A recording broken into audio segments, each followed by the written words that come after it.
everybody. Welcome back to 3V or Vibrant, Visible, Victorious. We have returned after a very, very long break, and We're back! we're back! Yay!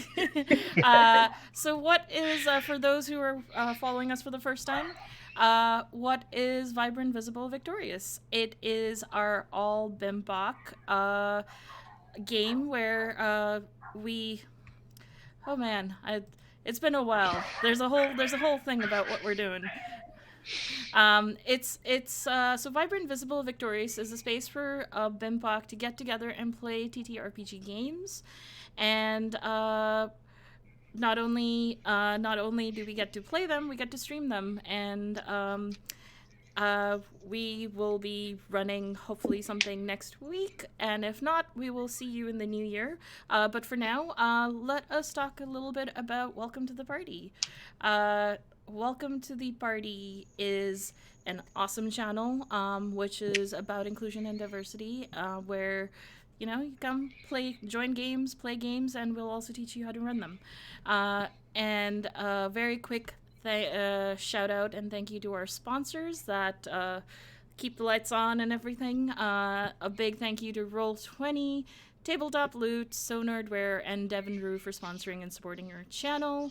And if you type in our chat, exclamation mark sponsors, I will be typing that out. You can see the list of our sponsors as well as some cool discounts and special deals that we have. In addition, we also are supported by Patreon. Our Patreon supports the bulk of our operations here, and subs and bits will always give you awesome emotes while giving the players a little extra benefits, which doesn't quite apply here, but you know what?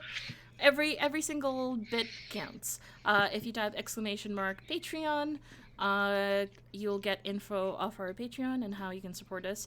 And as always, join us on our amazing Discord where you can keep the conversation going. Just type exclamation mark Discord.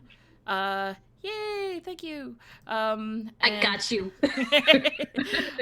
And you'll get a link to our Discord server. And with that being taken care of, let us get to our game. But before that, let us quickly go around our virtual table and introduce our amazing players. I'll just go around. Let's start with Morgan. Who are you? Hi, I'm Morgan. I do podcasts. I do streams for actual play games. I'm part of the Red Death on the Roleplay Network.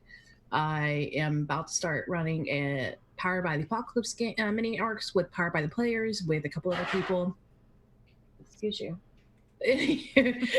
Wow, noises. And I'm going to be part of a Blades podcast that's releasing soon called Dark Waves, Dark Wings, I think. I think that's what... Is it Dark Wings, Dark Waves, or Dark Waves, Dark Wings? One of the two. Anywho, Powered by Apocalypse, Blades, D&D 5e, Red Death, one-shots here on 3V and Welcome to the Party, one-shots streaming with Victory Condition Gaming. I do a lot of stuff. I'm gonna shut up now. But yeah, I'm excited to be here. I'm excited to be back. I'm so happy to be here. All right, cool. Bye. Okay. All right, next we have Kevin. Hi, I'm Kevin. My pronouns are he, him. I generally just hang around and lurk on places and run games and play games and design games that I never show to anybody and just keep to myself because that's the way things go, I guess. And yeah, that's me in a nutshell, I guess. All right. And a big welcome to the party. Welcome to our newest player, Lud. Hello. I'm new here. I think the pronouns might need to be updated. They're he, him, they, or I'm still new to a lot of this, but I just recently, this is my first time playing on stream and on the internet really, so please, I hope to have a lot of fun and I hope to enjoy this, I guess, and have fun with everyone. I don't really have a social media presence though, so follow these other wonderful people, please. All right. Well, we're so glad to have you. And I am Miriam, and you can find me on the internet at Media Junkie. I too do a lot of things, and I'll probably get to that at the end of this game. But for now, let us begin with For the Queen. So, For the Queen is as you can see on the screen, there's also an X card, but because it makes everything small, we figured, anyways, you'll know when we X card stuff. There is a queen. We are all part of a retinue, and actually, we will actually read the instruction. That should explain the game. But it is a diceless, GMless game, so I too shall be a player in this. And with that, who wants to read the first card? I will, if All right. nobody else will. Okay. So probably skip to instruction number 2. 2. Okay. Yeah. The land you live in has been at war for as long as any of you have been alive. All right. Who's reading 3? We'll just go around the table. So, Lud, you're next. We'll go. All right. The Queen has decided to undertake a long and perilous journey to broker an alliance with a distant power. I will read the next one. The Queen has chosen all of you and no one else to be her retinue and accompany her on this journey. I do instruction 5, right? Yes. I was like, where do I click again? I forgot. All right. She chose you because she knows that you love her. Kevin? You're welcome to look through the Queen cards for inspiration. If there is one that seems right for the group, place it on the table to inspire your story. All right. And we have chosen our particular queen, as you can see on the screen. And, Lud, actually, don't read 7. Okay. Read, because some of them... 9? No. No.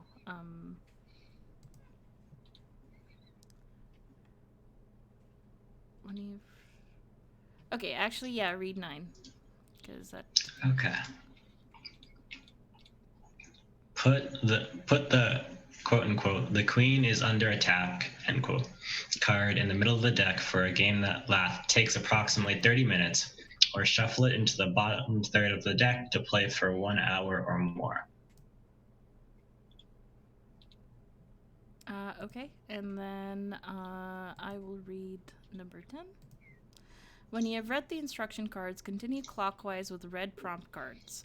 Take turn reading the questions out loud. Interpret these questions, answer them, and then answer them however you wish. And Morgan, read number 11. Other players may ask you questions or make suggestions on your turn, but whether you answer those questions or include those suggestions is entirely up to you. Kevin? Place the X card somewhere everyone can easily reach it. All right. And Lud, read 13. If you encounter a card or an answer that you do not want to be included in the game, tap the X card. That content is removed from the game. If you draw a card that is removed this way, simply draw another card. You can X a card that you drew yourself. Morgan, 15. You can also pass on your turn. To do so, give the prompt card you drew to the next player and say, I'd like to hear your answer to this question. A prompt card can be passed around the table until someone applies the X card to it. Lud gets... Continue answering, passing, and Xing questions until the Queen is under attack card is drawn. And I will read. Each player should answer that question in turn. Oh. Wait, did I skip a card? No, yeah. Each player should answer that question in turn, then the game is over. And I get 19? Yep. Whoever wants to... blah, blah, blah. I can read, y'all. Whoever wants to... Oh, God. Holy... Okay. Whoever wants to can draw the first prompt card. Yeah, I did it. Okay. I read out sentence. All right. And I will deal you all cards, and whoever wants to begin can begin.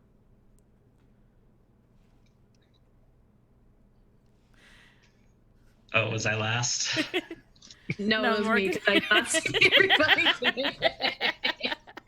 You know, it's fine. I'll start off. Whatever. I'll do it. It's good. Let's see here. What's my question? Ugh. All right. What did you bring with you that endangers the queen? Ooh. We're hitting heavy from the get-go. Yep. So what we know right now, from what we can tell just by the image alone, she's like a warrior goddess of sorts. Strong, fierce. What did you bring with you that endangers the queen?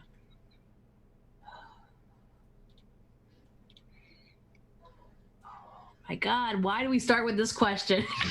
Well, if you feel it's too tough for you to to deal with, or you think someone else can answer it, you can certainly X or pass it. I think it definitely should be on the table. I think I'm going to pass it though. So Miriam. Oh hey, sure, give me this, okay? Hey, you're the next one in the line, so I'm just saying. Yeah, sure, fine. All right. So, what did I bring with me that endangers the queen? Perhaps, maybe I have some. Ooh. Maybe I have a secret document of some kind that could put her in some hot water in this very delicate alliance that we're going to. Ooh. Yeah. Okay. All right. And maybe Like, is the it like detail. blackmailing, or like is it something scathing, or? Does it like question her legitimacy of like her rulership or something?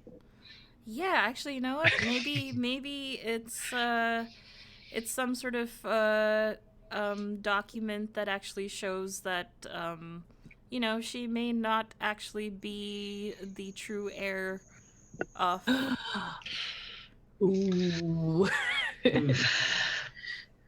That's not fun. All right, we're starting off strong. I like this. Cool. And because I answered that question, I will not draw. And since we kind of went anti-clockwise, let's just go against the grain and go anti-clockwise, and let's just say, Lud, you can go next. All right. So I drag this out. Yep, and let's just put it on top of that card so that it's visible on. What is something you do for the royal family that has prepared you well for this journey? Since we're going on this long and arduous journey for this potentially political alliance, someone's got to handle maps and such in our route. So maybe I catalog maps and record them, and this allows and helps with guiding the journey and the progression of our whole group. Mm-hmm. I like it. Like a cartographer? Mm-hmm. Yes, exactly. Yes. So you're like our cartographer of the group? Literally, we'd be lost without you. Yeah. Someone's got to do it. We'd be so lost without you. No, it's a good role. It's a really good role. I like that. That's awesome. All right. And Kevin, how about you go next?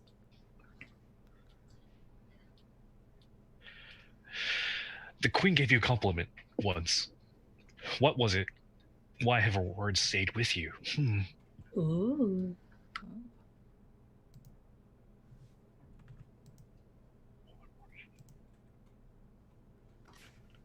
That's so tricky. Okay.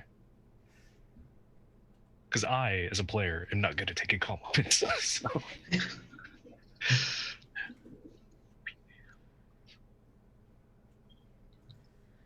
Well, what do you think your role in this retinue is? Mm-hmm. I think I would be like some sort of like a service person.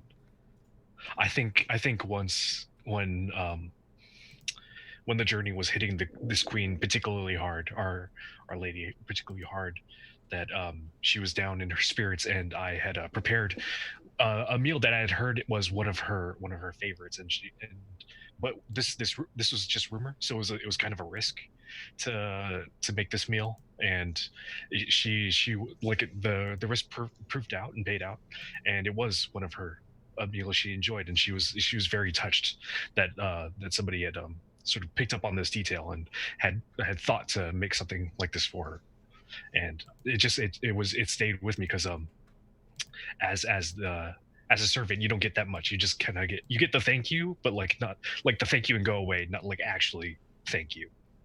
So it was like a good job in like sort of in a sort of genuine way. Okay, so it's like your thoughtfulness Mhm. was actually appreciated. Oh, I love it. Yeah. I feel that. So, like, we don't have to have names, but I've always found, and this was something that another friend of mine had introduced while playing, is as we go along and we're starting to figure out our roles, if a name comes to your mind, what do you think your name might be?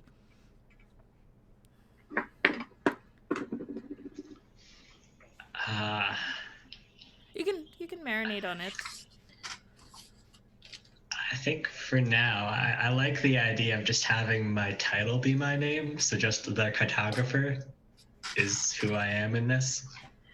She doesn't know who you really are yet. It's Yeah. once we probably get like a couple more rounds in, you'd be like, oh yes, the queen knows me by my name, and therefore you'll know your own name. Yeah, let's go with that. I love it. All right. Well then, let us go to Morgan. Yeah, I got a draw, right? Yep. Well, I dealt a card for you, Oh. so you can. Oh, cool. Thanks. You're welcome. All right. Ooh, okay. You're considered beautiful by almost everyone you meet. How does the queen make you question that perception? I think the way she sees beauty is way different from what everyone else sees beauty. Like everyone else sees like art of like aesthetics, a certain mindset of beauty, like a standard of sorts, like we see in today's society, or unfortunately. But the queen, what she sees as beauty is strength and finesse and just the ability to fight, in which I cannot do any of those things. So because I think my character, she's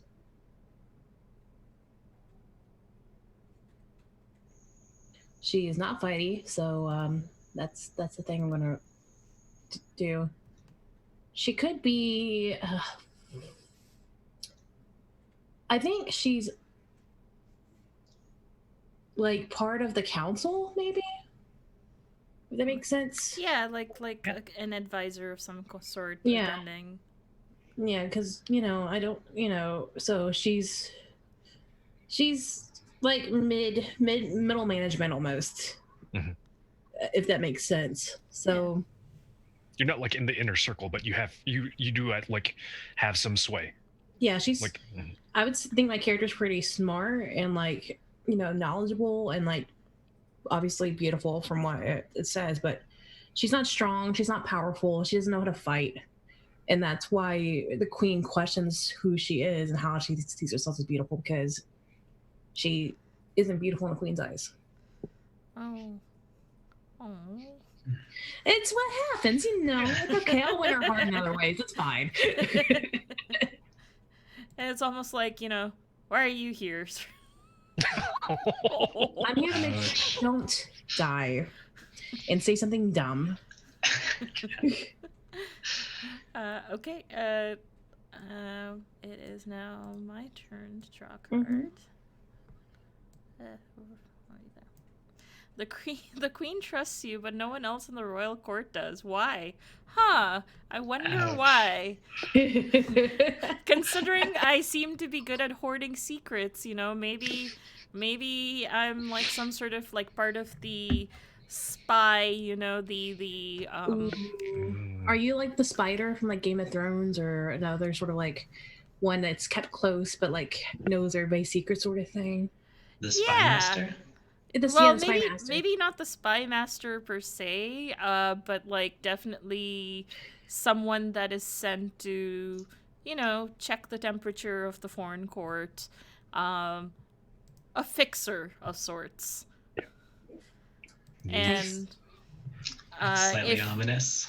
yeah, and if need be, who knows? Maybe use my little secret stash to make things better for the country, not necessarily the queen. Ooh. I'm there to represent the country's best interest, which is not which at the moment aligns with the queen's best interest, but who knows? Until she's no longer queen because you show everybody your secret documents. Oh gosh.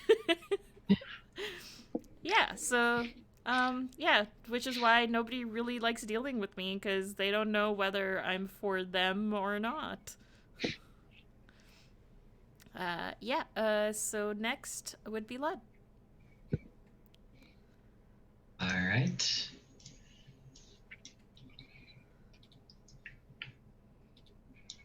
The queen is responsible for the death of someone you loved. Who and what happened?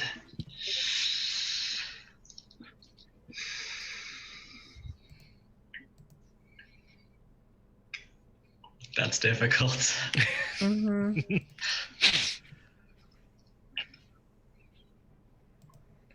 Would you like suggestions or from the rest of the group? Sure, yeah. I mean, obviously, she's like sort of an aggressive queen, and like we've been at war. Maybe you love somebody that was in the military, and like they died in battle, and like maybe you assign that blame to her. Yeah. So my character in their life has only really had two loves: maps, first and foremost, and their partner who they met when they were very young. They branched out into very distinct and different routes in the military, like you said, and waiting for their word back from the battlefield was one of the few things that gave me joy until I didn't hear from them anymore.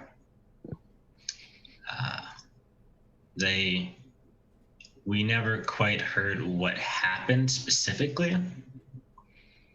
We never got back a body or anything. It was just a funeral. Yes. Sorry to make it so doom and gloom. No, that's okay. I mean, that was the prompt. Yeah. Like, yeah. This game can get a little heavy, and that's where I think also if it's a little too uncomfortable, we can again use the X card, but we decide how the game we want to play. Yeah. Okay. All right. And on that note, Kevin, it is your turn. Oh, man, I always get this card. You arranged for the queen to be ambushed on this journey. What did they offer you? What'd you do? Every time I play this game, I get this card. Always. This game knows me.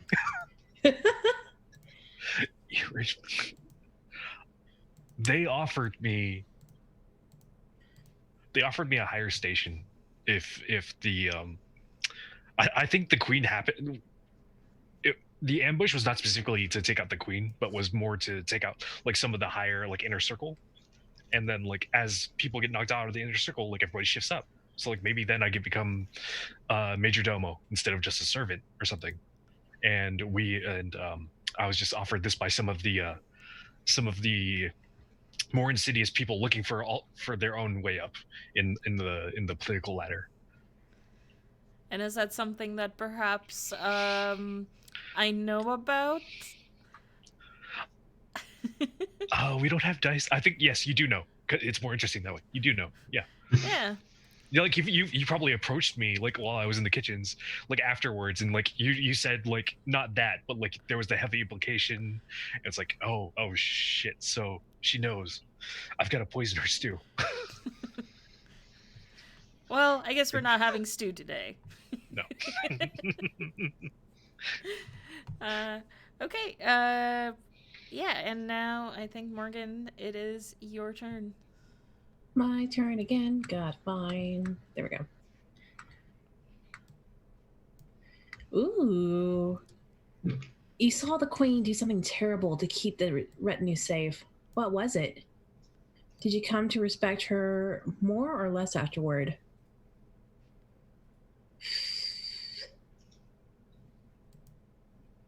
Hmm. Hmm.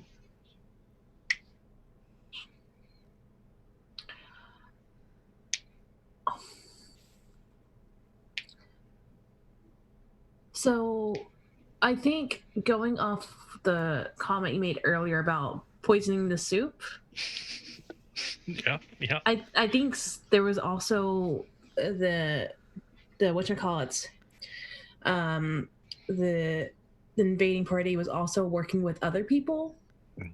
within the lower tiers of servants and whatnot, and one of them was caught trying to put poison in the soup, Mhm. and so she straight up that one in front of Personally? everybody else personally, because that's she's just a warrior badass like. So because if anybody's gonna do it, it's gonna be her, Yeah. and to show people that she's in play. And it was frightening just to, because you hear stories of her being in battle and like doing all these amazing things, and now that she's leading with the iron fist, and it's just like you don't believe it until you see it. Mm-hmm. So do I respect her more or less Can I afterwards? can I ask something that might modify that answer to the next one? Yeah. Was there like a following? Was there a witch hunt for more traders? And like, did that kind of get out of hand? I don't think so. I think it Okay. was just like, let this be a lesson to you. Hmm. If you decide to betray me, this will also be what will befall on you, Mhm. which would be my sword on your neck. But I think seeing her rule was such. I think seeing her rule like that actually has me respect her more, just because she doesn't play around. Like she's like, I ain't got time for all this bullshit with like. Are we allowed to curse? I'm still cursing. No, we can definitely curse on. Yes. But she's like, I don't have time to play around like that. You either follow me or you don't. Try to destroy me and what I have, you're going to get destroyed in the process. And I'm just like, props. And now someone has to clean up that mess. Me.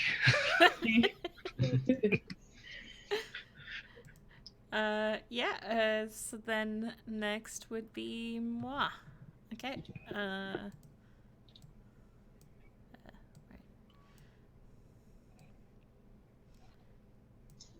Whoa.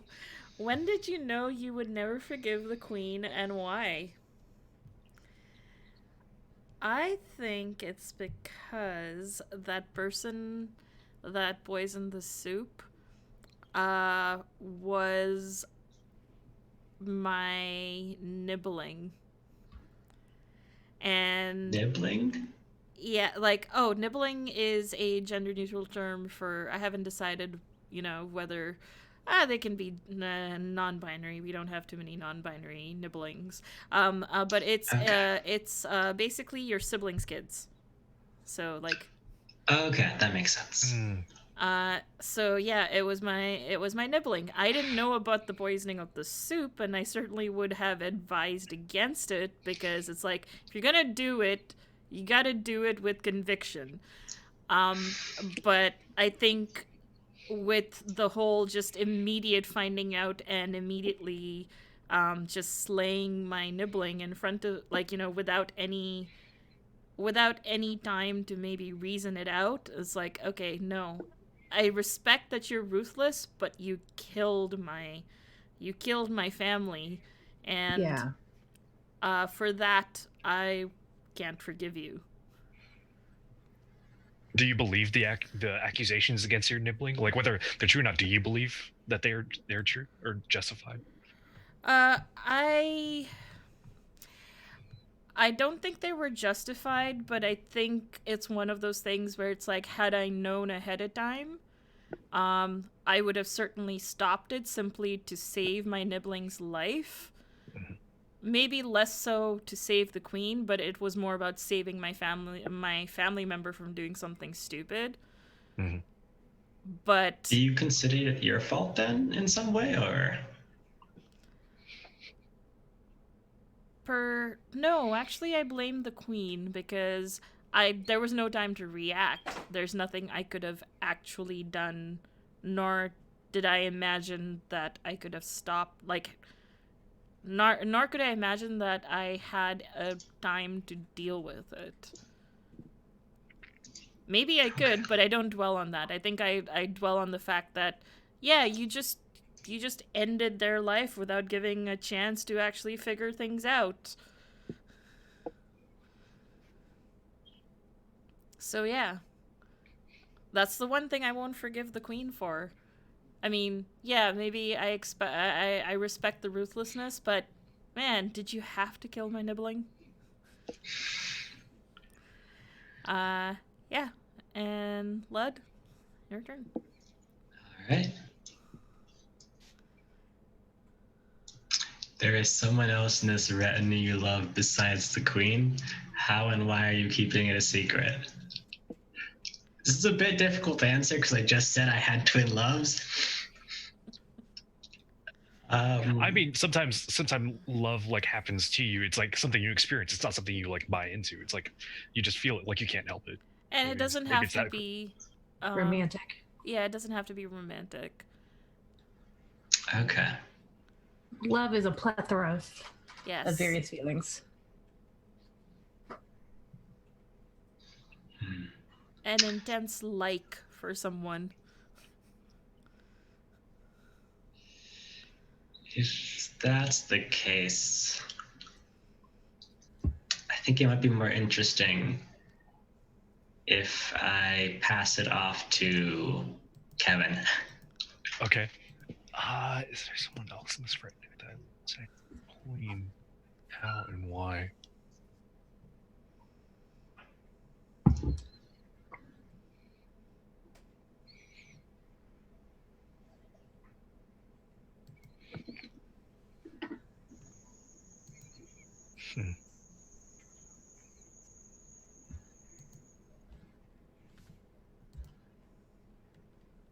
Now, are we using retinue as like the characters in that are playing, or like also including NPCs? That is actually completely subjective to us. If we want to keep it just the players on the screen, we can certainly do that. Or we could have NPCs, important NPCs that are joining us. How about we decide that right now? What do you think? I'm okay with NPCs. NPCs, okay. Oh, excuse me. Bless you. I had a sneeze. But thank you. It's the cutest kitten sneeze. This happened in the afternoon too. I can't help it.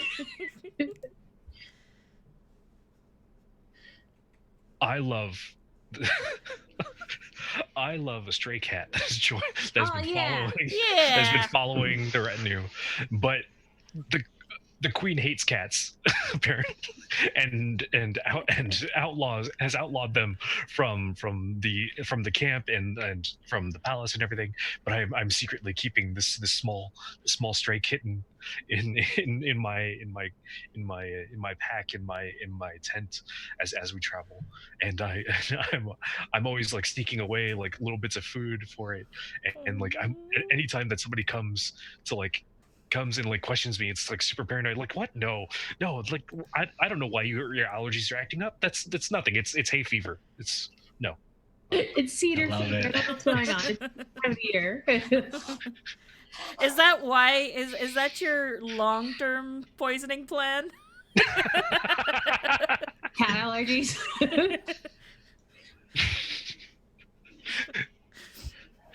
just like throwing some some shed hair into the air at people I don't like. Pocket sand, but it's really a pocket hair. It's like while laundering the clothes, you just put some in the inner lining. Ooh, I mean, that's a nice thing to keep in the pocket. Should a card come up that I have to do something worse than setting up an ambush, I guess. It's one of those things where it's the death of 1,000 annoyances. Yeah. Okay, and with that, Morgan, it's your turn. All right. Okay. Boop. There's a part of you that does not want peace in this land. Why are you attached to the war? I think because of my position in the council, if we had peace, my position wouldn't be there anymore.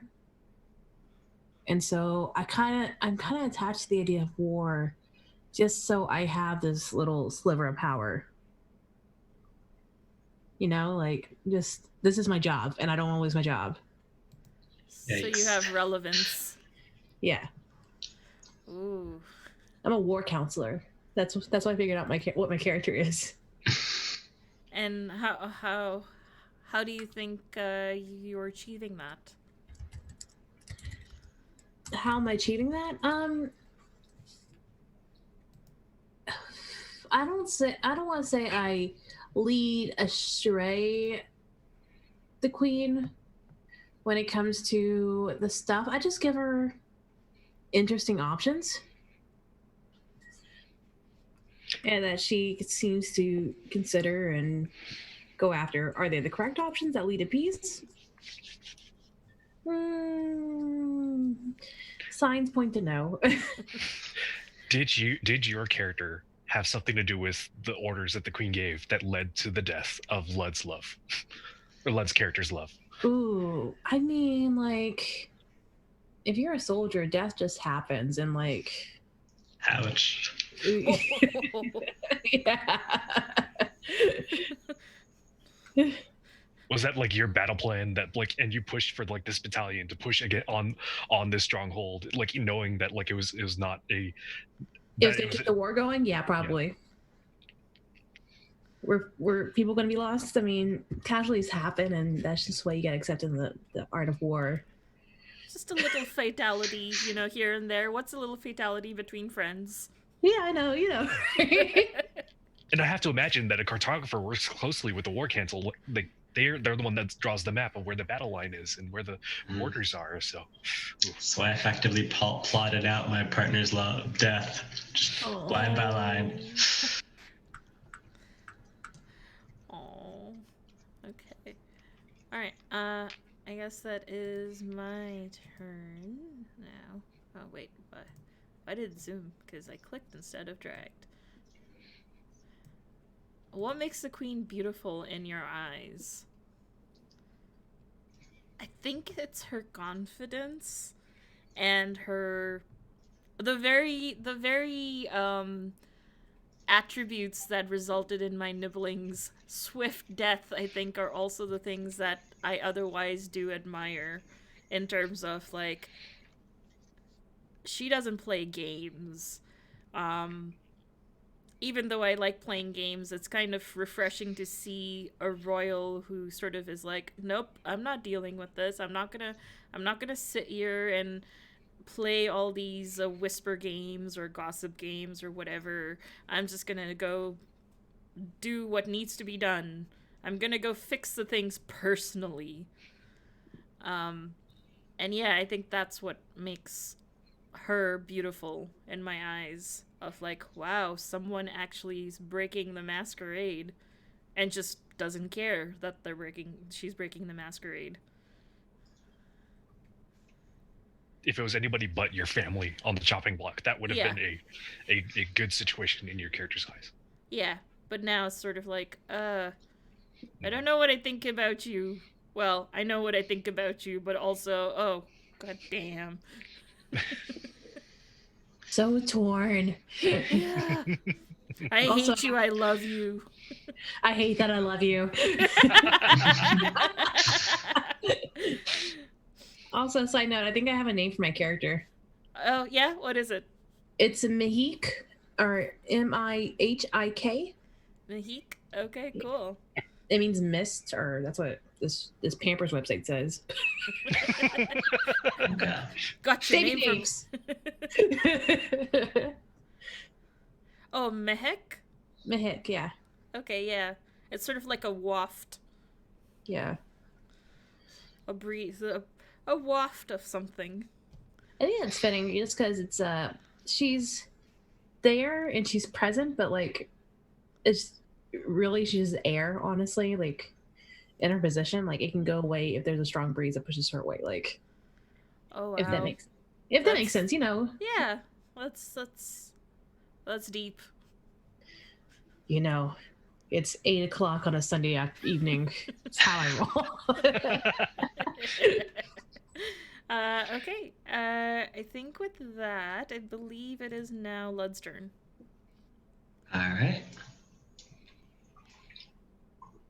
You are considered ugly by almost everyone you meet. How does the queen make you question that perception?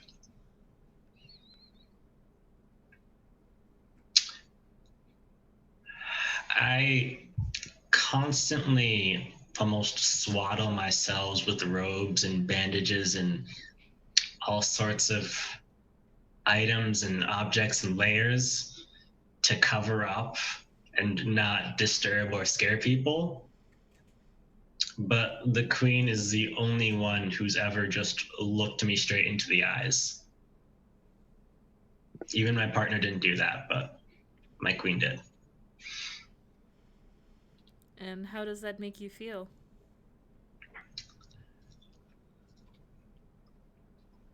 I think my character, the cartographer, would have felt a sense of relief that you don't really get most places, in the sense that they can be themselves, that they've been hiding and swaddling up and protecting all this time. And not to pry too much, but do they swaddle because of their insecurities of their own body, or just their nature, or? At this point, it's become one and the same.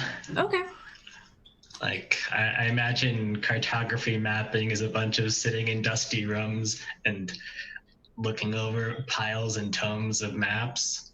So it sort of lends itself to that, where you want to be as comfortable during the process as possible.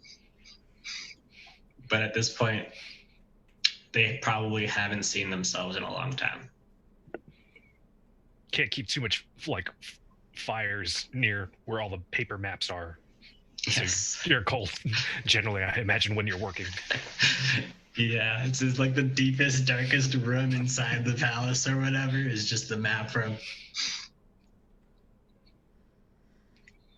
Yeah. Okay. Alright. Kevin.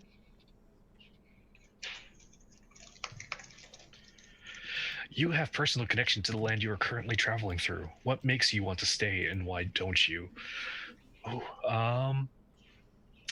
I think I am from this land that we're traveling through. That we're like, I think we've crossed the border into the country that we're warring with on our way to this what do we call it? This conference where an alliance might possibly be taking place. Alliance. Or maybe a ceasefire, or maybe are we meeting with the warring country, or are we meeting with another country that we hope to ally with against our enemies? That is either up to you, since that's your question, or maybe that is something we can open to the group. That is something we can totally decide. It's left intentionally vague. Mm-hmm, mm-hmm. But since it was your question, I think you can kind of start that conversation off. Yeah, I think this is a country that the queen is hoping to ally with. Not that she's at war with. She's hoping to make an ally of a neighboring country in order to like sort of get around this other country that we are fighting against, trying to start a war on two fronts, so to speak. And do you think marriage is on the table? Like, sort of alliance through marriage? I think like I wouldn't know I wouldn't be able, a person of my character station wouldn't be able to speak for the rulers of his native country, but like I think there's whispers among like the advisory council and the inner circle of like possibly a marriage. And as to the queen's like sort of reception to that, I think the queen so far has been more listening and like hearing it, but like hasn't given indication either way. So like they could be like against it and like not wanting to voice that opinion right now, or they could be for it but like wanting to hold their cards close to their chest. And what makes me want to stay in my native country? I want to stay because I don't feel like an outsider here. I think there's like I think there's like a I think it's like a big enough like geographical distance where like there's a physical distinctions between the peoples of where the land where we're coming from and the land we're traveling to. And I fit in here. Like when I go out to the markets to buy food and supplies, I'm often I don't get like sort of You I don't get blend those in. sideways looks. Yeah, you just like nobody looks at you like you don't belong, and like people like try to talk to you in that native language, which I think my character would like sort of only half understand, like being so long. And I don't because that same thing. While I feel welcome here, there's like enough distinction. Like I've been gone long enough that's like it'd be such a change that like it'd be too hard to like bridge that gap to fit in again, I think. And I figured out a name. My character's name is Tuan, which either means pure, clean, and simple according to behind the name, or according to Baby Namespedia means one who is tamed. Ooh, Both kind of work for my idea of this character. nice. I like it. Yeah. And let. Okay. Oh, I have to drag it out. What brings out the queen's kindness?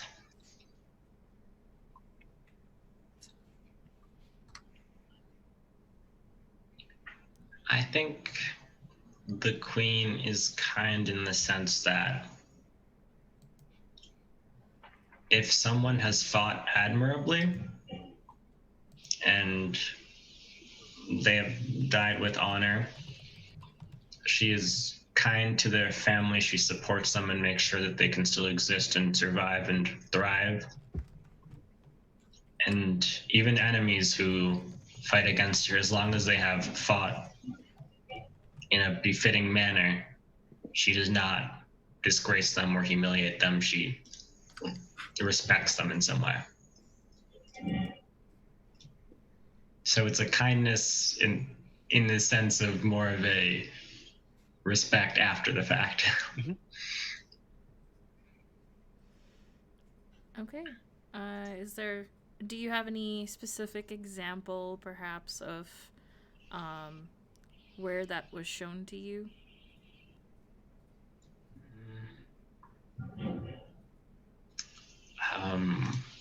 After my partner died, their family was well taken care of and supported.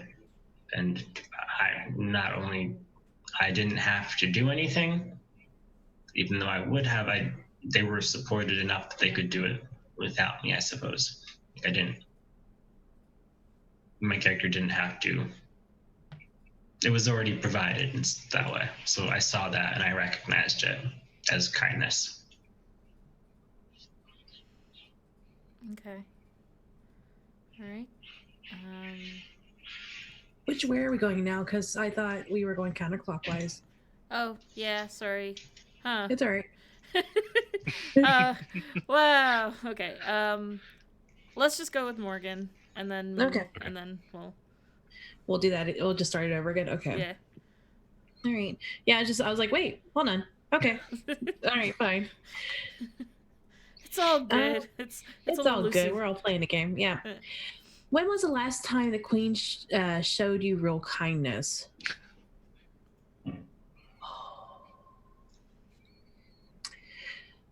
I think she showed me real kindness when um, just recently with the most recent war council on our way to head here. And, you know, she actually thanked me stiffly for my sage advice. And it, she's not a woman of many words, but her tone and just the look in her eyes really meant it was really sincere. And yeah, that was nice. And how has that changed your? Has it changed your perception of her? Not really. I've already respected her as it is, but I think seeing that she actually cares is a strong word. Recognizes and is thankful and kind about what I'm offering her. I think it's helping my perception of her a lot, but who knows? Okay. I think. I think Kevin, you had just gone recently, and that's when I did the whole. Okay, so it was me, then Lud, then Morgan. So yeah. Yeah. Okay. Well, yeah, it was Lud, Kevin, Lud, and then me. Yeah. That's what happened. Okay. All right. You think of someone in this retinue as the queen's favorite. Who? What makes you think this? Is it one of the two people who have seen kindness from the queen recently? I feel so. Who knows? Who knows? I think it would be Mehek, because I know through my little, secret whatever that we've all lost someone just a little, or like we definitely have certain things that do not make us fans of the queen. But Mehek hasn't actually lost anyone yet.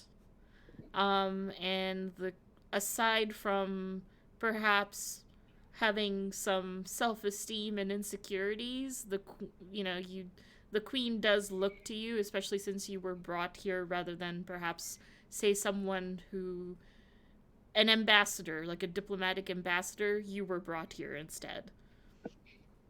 And therefore, I definitely think there's some favoritism going on. And I'm trying to figure out why.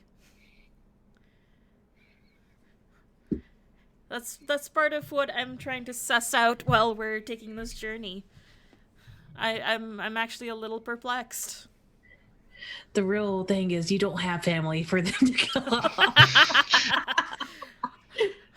I don't have anything to lose. I don't have anything to lose.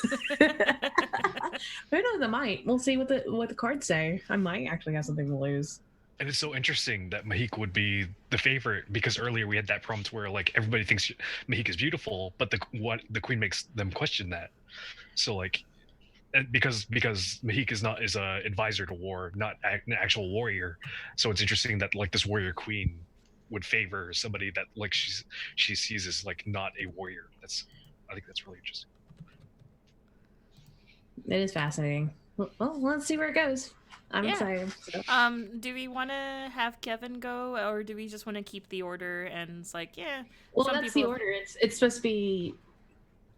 Wait, no, hold on.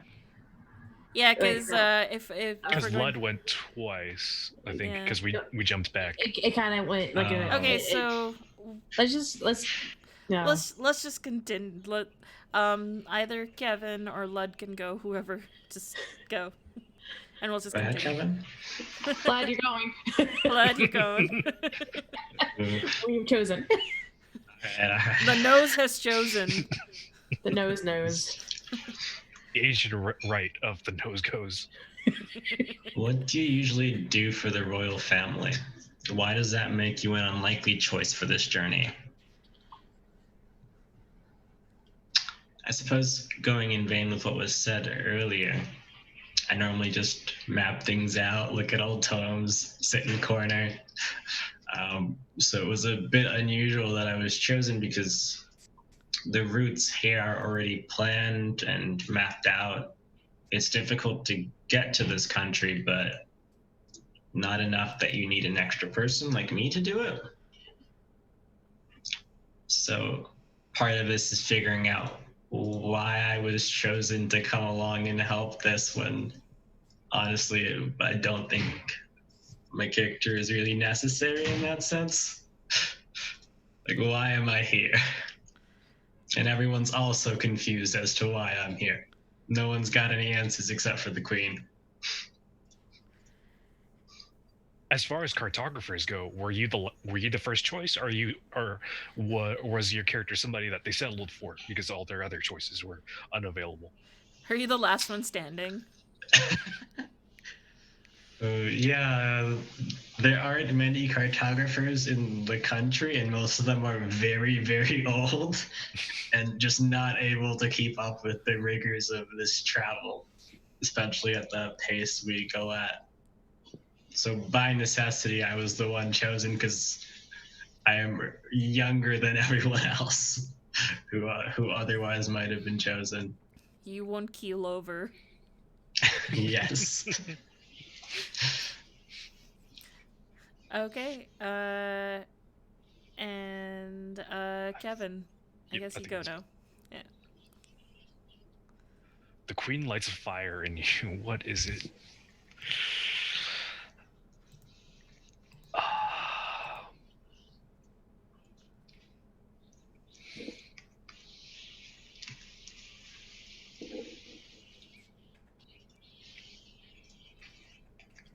You know, I think I want to hear how Mahik would answer this question.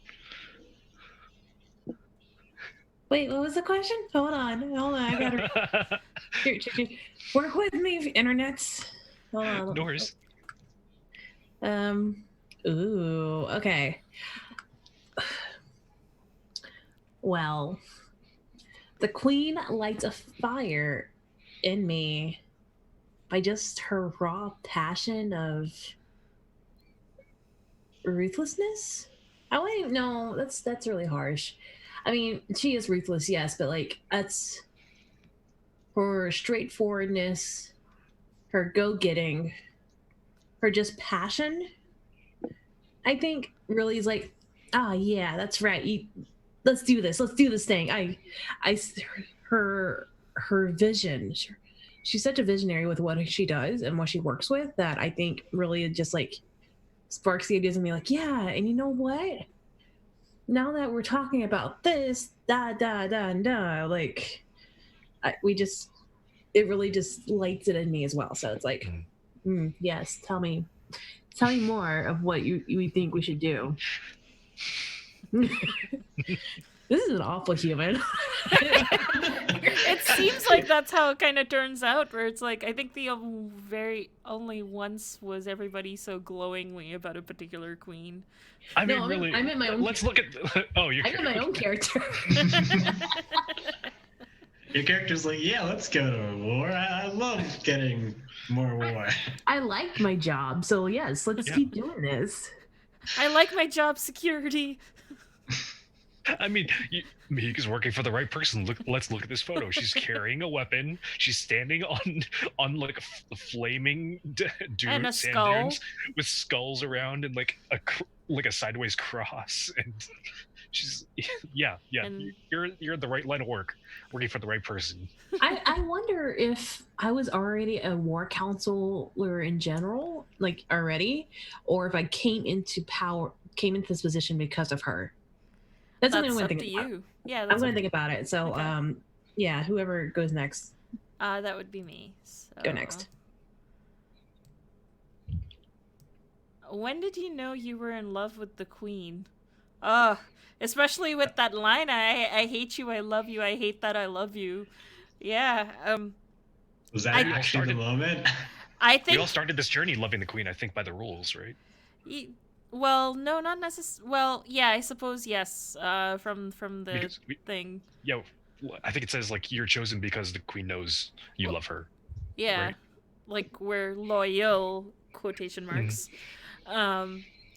I think it was the day my nibbling was found out and executed, but it was literally just before like the discovery happened, where it's like, oh, we've been spending a lot of time together. Oh, I think I really do love the queen. Huh, I should see if we can be together. And then my nibbling gets dragged into the royal court and the whole thing happens. So dramatic. And I'm like, I saw a side of you that even though I love you, I can't be with you. It can never be. Because every time I think about you, I see my nibbling's head on the floor. That skull, that's what I see in my dreams.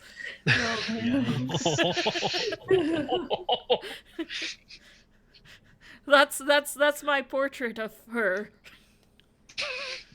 Does your nibbling ever talk to you in your dreams about this? Sometimes the skull goes like, she's a horrible person. She killed me. Save me. Save me. Oh, why are we laughing at this? This is so sad. We're playing, y'all. Yeah. But yeah, that's sort of I feel like that is the most dramatically appropriate sort of when did you know you were in love, and just like now every time I think about this, like my first feeling of oh my god, I am in love with the queen, I also see my nibbling's head rolling around. And yeah, blood on that note. That's a tough one to follow up. The queen sometimes shows interest in your personal life. How do you respond to that and why? Oh. I think it's sort of like a professional interest, because as far as anyone knows or has seen me, I just exist with maps. So like, what do you do outside of maps? Like, do you have anything else you do besides just that? And the answer is no. This person just lives, breathes, and exists with maps and trying to use them as sort of dampener for how the queen makes them feel about themselves and their life. So it's something comforting, and they've just done it all their life, because if you know what you like, why not just never stop doing that? Yeah. You found your passion. Yeah.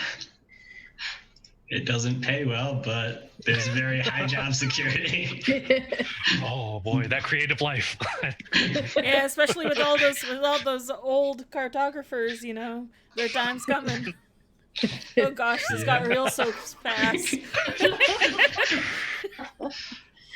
Those boomer cartographers.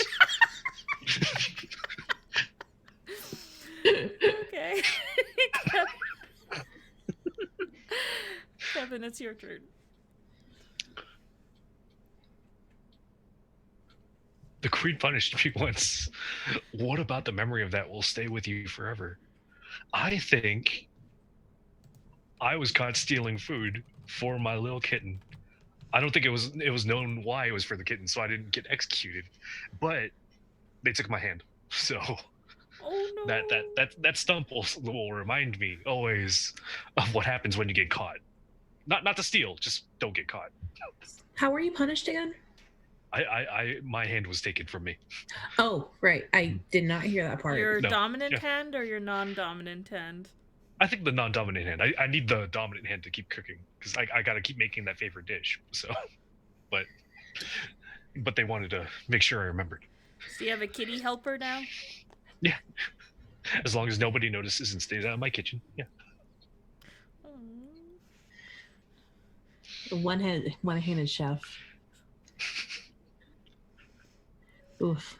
Ugh. That's a tough life. Yep. That kitten's worth it, hopefully. I mean, you'll never like sort of like nick your fingernail when chopping onions ever again. So I mean, The dream is the kitten cooks too, so you have like a ratatouille situation going on.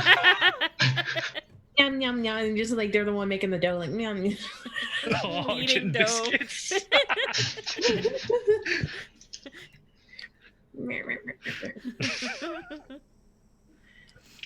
Is it my turn? Yes. Oh, okay.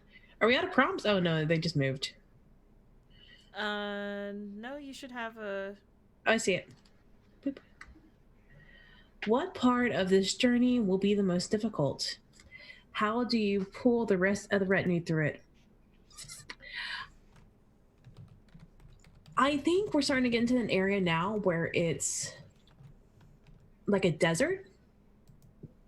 So it's hot and dry and just no water in sight. And I think it's towards the end of our journey where it's our supplies are starting to get low. And so people are starting to get antsy and just not in the best of spirits. How do I pull the rest of the retinue through it?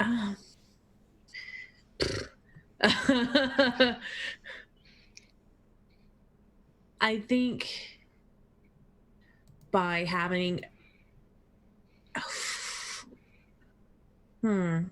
a rationing system, maybe like making sure that like at least everybody gets some water, some food. It's not a lot, then people aren't happy about it, but at least everybody's satiated for the time being and still surviving. Or do you lean into your like sort of wheelhouse and organize like a raid party to go like to commandeer some supplies from the locals? I like that better. Yeah, I well, not only are we rationing, but we're also trying to get more supplies. So I do send someone off to. I send a couple of a handful of people off to go raid and bring back supplies. So sort of like a two-pronged approach. Mm-hmm. You know, you gotta flip the stick over somehow. Like can't just do it one prong. You gotta do it two. I don't know where that saying came from. But, yeah. I mean, this way you get like the praise for being like logical and like for the rationing, but then you also get the glory of like resupplying and like bringing back this bounty. I actually think that she didn't let people know that she's the one that controlled it at first. Like she's the one that ordered it. I think she did that pretty on the down low. But whenever they come back successful, she's like, "Look at these bounties that the world has given us around us." See, I knew we could get through it. We got through it just fine. The world has given us. Yes. Yes. I told you this character's awful. These men, they found these magical bread trees and just plucked them from nature. Let's not think too hard about the magic, like behind the veil. Don't look behind the curtain. This is where the wizard is. Like. Okay. It is next is me. There is a false rumor about you and the queen back at the royal court. Kurt. What is it? How did it start? I think the whole oh my god, I'm actually in love with the queen and this rumor that, we're lovers or something of that sort. Initially it was like, oh, that's hogwash, I hardly ever see the queen or whatever. And then as time came where I actually was dealing with the queen in preparation for this journey, I realized, oh no, she's actually, I'm really attracted to the queen. The queen's pretty awesome. I want to be with her. And then all that stuff happened. And I feel like that false rumor may have actually been started by my rivals to sort of like maybe get me dismissed from court, because it's like, who would ever who like, it's like, oh, if there's like a that rumor was to hopefully oust me from the court so someone could take my place, and all it did was actually bring me to the Queen's notice. Yeah, I think that's what I'm gonna go with. I like it. Yeah. And Lud, I believe it is your turn. If I got this right, yeah. Anti-clockwise. All right. Why do you think the Queen trusts you enough to bring you on this journey? I think the Queen trusts me in the sense that I'm not connected to anything.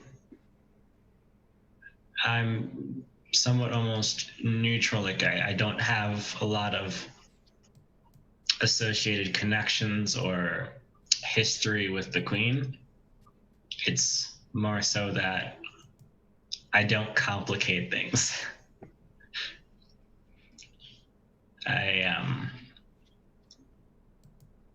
Yeah, so it's a friendship in like not friendship, trust in the sense that I'm not going to do anything harmful or really helpful. I'm just going to do my job.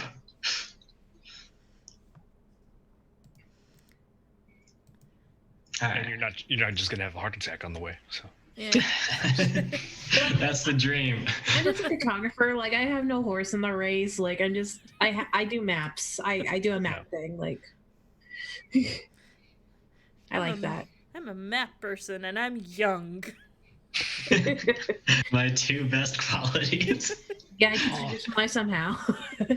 now I want to see like an evil cartographer that like ruins all the maps and like makes roads that leads into nowhere and like go on long arduous routes that like just starve out like military troops and things like that. I feel like that already I feel like that already has happened by a certain company, that's a particular fruit when they first released stuff, of which I will be intentionally vague.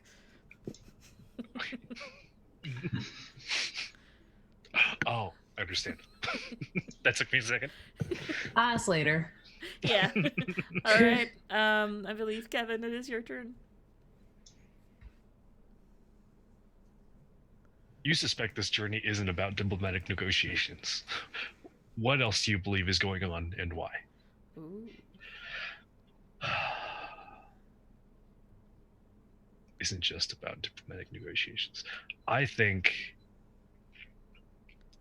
if this country does not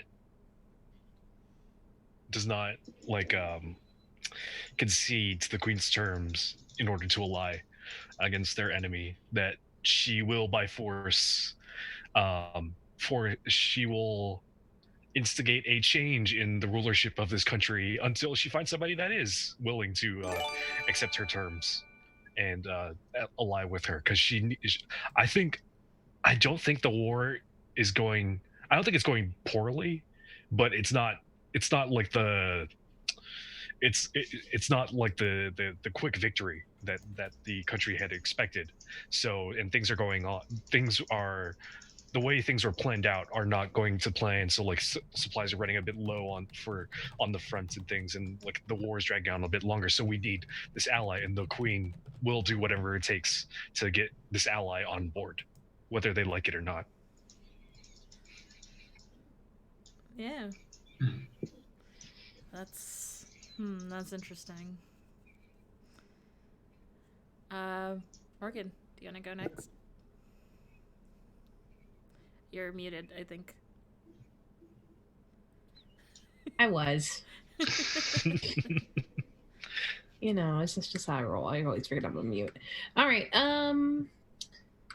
What do you do that pleases the Queen on this journey? I think we already know what I do.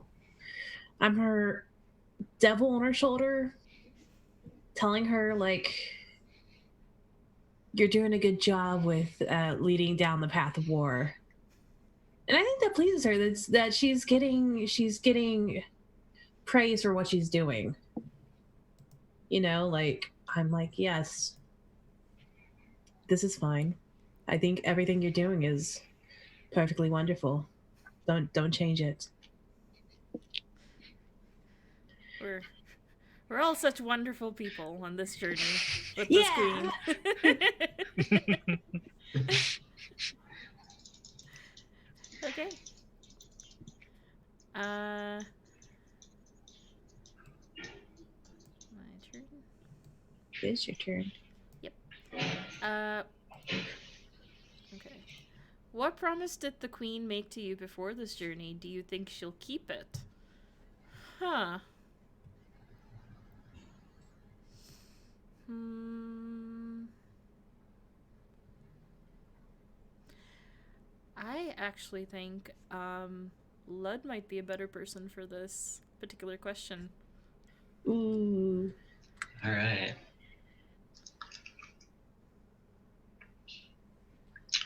I think the queen promised to the cartographer and to the cartographer that wow, this is difficult. It's a promise. It's a full promise.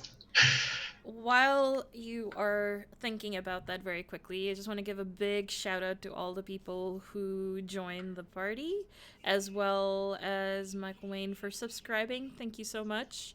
And also, I think Taco Sunday.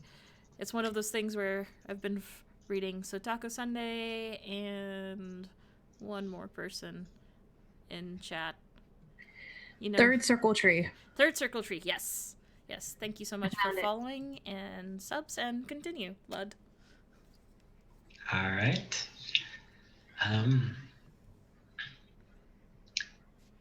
I think the promise. Let's throw in a curveball. I think she promised, or the queen promised, that this would be her last war.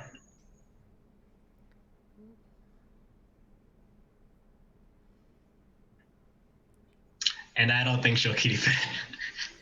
Why not? I think we know why, or who's to blame for this not being the last war, right? Right, Nick? Someone. I think that the engine she started with her power and her presence and her strength has almost grown out of her control. Chugga chugga chugga chugga chugga chugga chugga. Choo choo.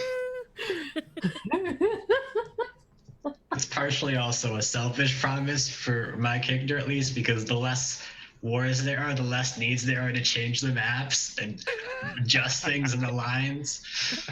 Oh, so you might be losing your job security? Yes. There'd be more people signed up and everything, and it's too much. You're like, oh, okay, and you're like have to like paint white gouache over that one line and just like make it a little more to the left, and then like a month later you're like, oh, damn it, and you have to like paint another white line. You get more to the right. Yeah. Okay. Kevin. Last time the queen hurt me, I think. I mean, besides losing the hand, I think that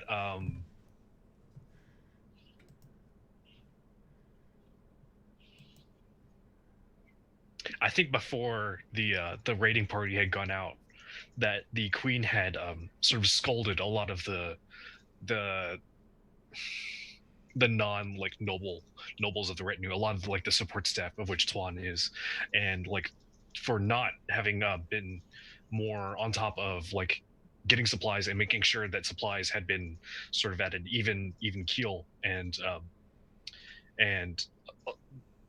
Tuan had taken that very personally, because like this is his one thing, and it's like his job is to like support the caravan and the retinue, and like no, it's not our fault. Like it's not our fault that like there was like an extra 3 days between towns, like that we had to slow down due to complications in the road and things like that. That was nothing to do with us. Why should we take the blame? But the queen, but none of the support staff would have raised their voice to the queen, knowing that she's swift to judgment. As a nice way to put it. Okay. Morgan, I believe it is your turn. Yes, hi, it is my turn. Let's see here. Ooh, what makes the queen ugly in your eyes?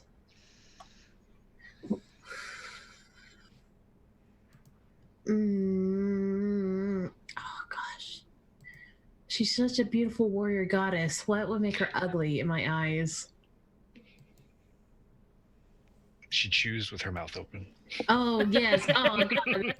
She has bad table manners.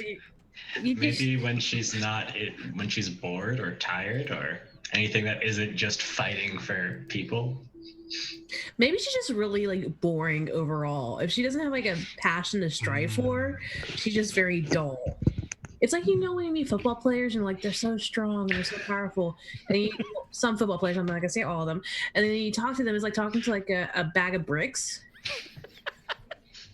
You know what I'm talking about? Yeah. No, I feel like that there's like people of every group. Like if you talk to them about anything outside of their one thing, like they're just like, What? you might as well be talking to a wall. Yeah.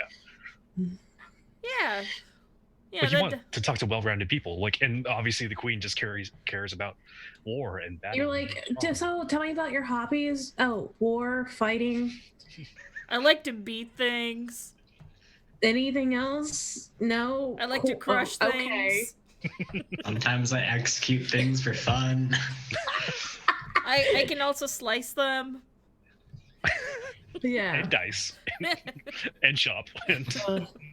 Yeah, I think that's about. She's one note in my opinion. She's just a one note sort of person, and that what makes her ugly. Okay. All right. It is my turn. What brings out the queen's cruelty? Well, clearly trying to poison her. But I think that's more of a self-defense question. I mean, that's kind of how most people react if you try to poison them. So I think for cruelty, I think in her own way, she also believes she's doing what is best for the nation. But I think she equates what's best for the nation as the same as what's best for her, which is not necessarily the same in reality. And anything that can be seen as an affront to her is an affront to the country, and that brings out that ruthless response, I think. Like, for example, I think we managed to talk her down from declaring cats traitor to the country. Because they are trying to kill her.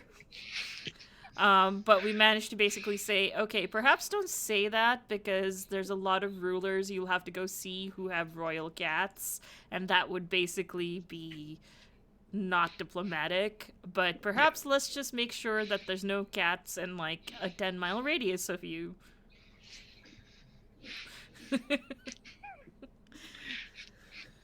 Yeah, so something like that.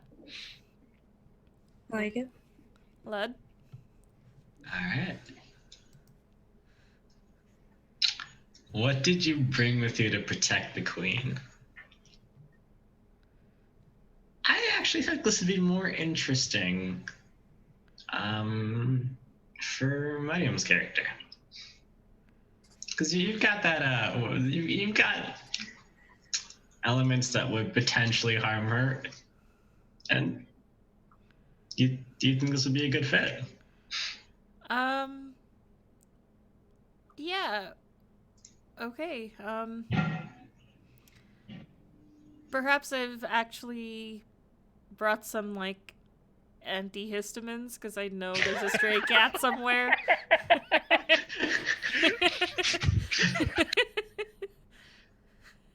You know, some herbal versions of antihistamines, because I secretly scritch the cat when the cat goes kind of away from Kevin's character from Twang, and you know, I figured, well, if if I don't have it in me to get rid of the cat, I might as well make sure the queen's not throwing a hissy fit all the time and sneezing and coughing. I see what you did there. Anti fit. That was good. All right. I think with that, we'll do one more. So Kevin, do you want to go? And then we'll take a short break after your response. The queen knows something about you that no one else does. What is it?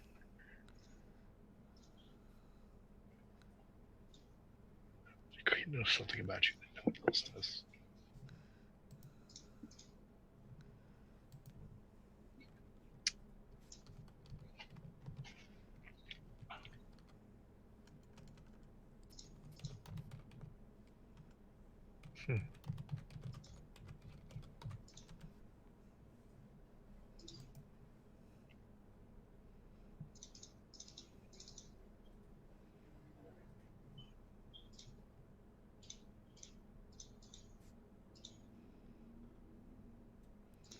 What do you think?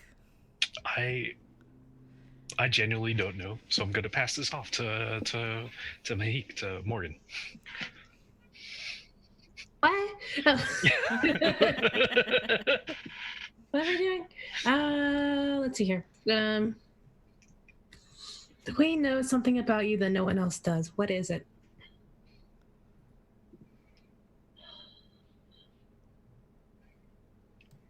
I'm the real hair all along. No, I'm kidding. That would be pretty funny. For realsies, the queen knows something about you that no one else does. What is it? I think the queen knows that. You could also be the heir to the country we're going to. No, actually, I was thinking that's a good idea, but I'm actually thinking that maybe I'm actually her parents' bastard child, or at least like the king's bastard child. Mm-hmm. And so technically I'm royal family, but also because I'm the bastard child, I'm not. And so, and no one knows. I'm just someone who's there, and I am a part of the, because she's not Are really. Are you Jon Snow? I am Jon Snow.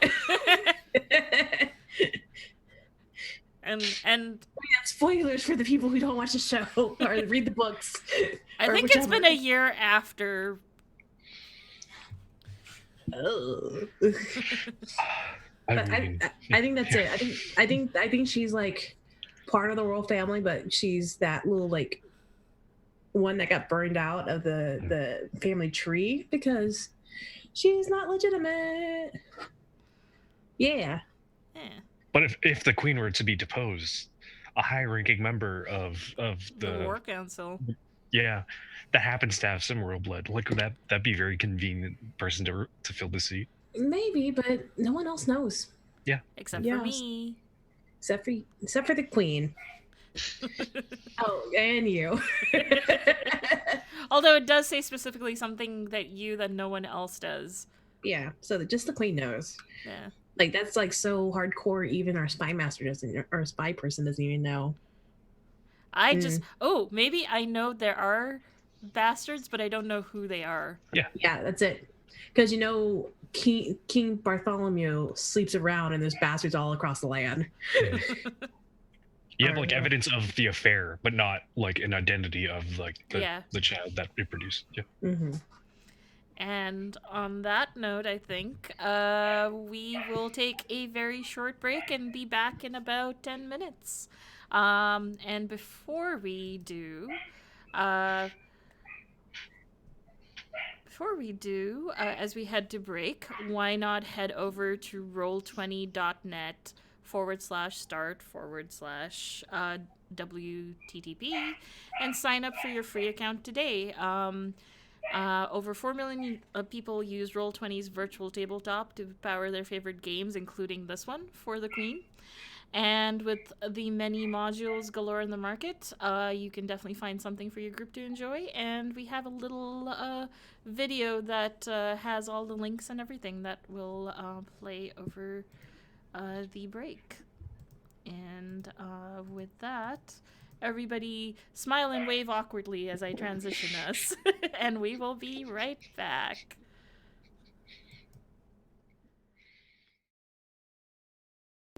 Thanks so much for hanging out with us today. If you get a second during break, you should check out one of our amazing sponsors. We're now proudly sponsored by Roll20, the best virtual tabletop for all your role-playing needs. Over 4 million people use Roll20's virtual tabletop to power their favorite games. And with more modules than you can shake a stick at on their new revamped storefront, you'll definitely find something for your group to enjoy. Sign up today by clicking the link below or heading to roll20.net/start/WTTP. Tabletop Loot is an amazing place to get your dice bags, dice boxes, and more. And now you can get 15% off your purchase at tabletoploot.com by using the code WTTPDICE at checkout. Tabletop Loot. Your party starts here. While you're at it, check out our so awesome merch store, So Nerdware. So Nerdware is the place to find all your Welcome to the Party merch and other amazing stuff too.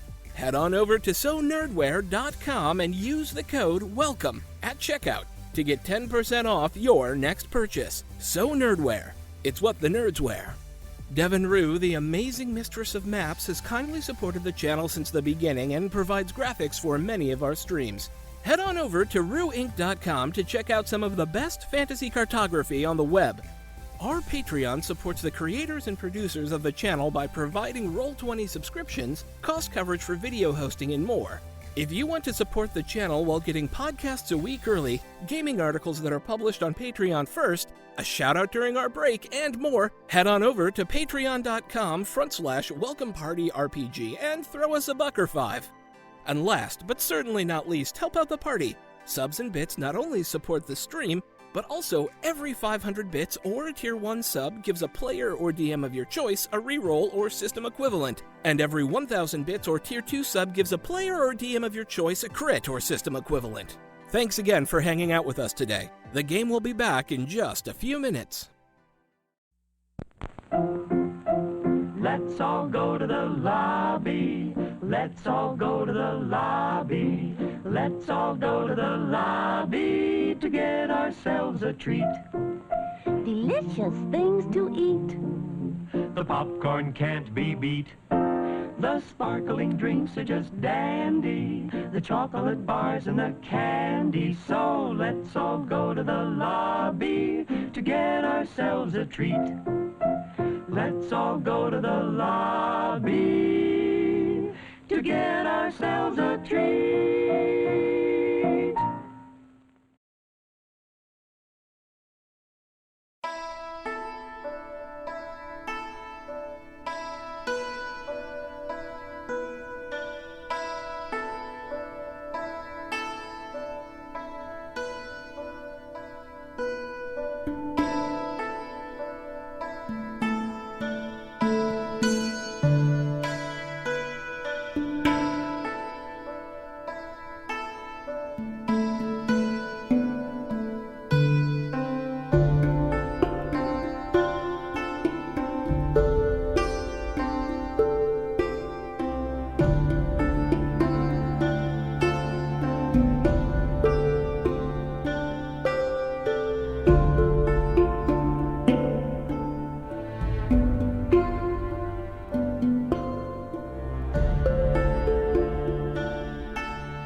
welcome back from the break. We have all refreshed our drinks, had a little decompression time, and we are back with For the Queen. If you are joining us for the first time, this is Vibrant, Visible, Victorious. And thank you, everybody who's been with us so far and following our not at all game of schmones sort of game that it's turning into.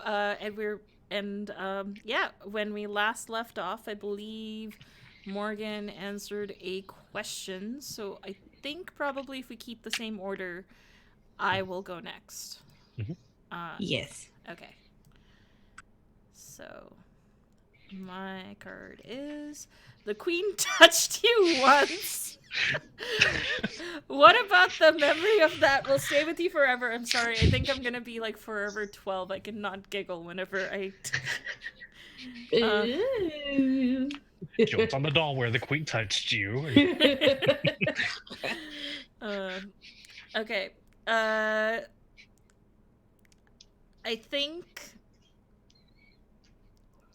I think it was probably, that faded day.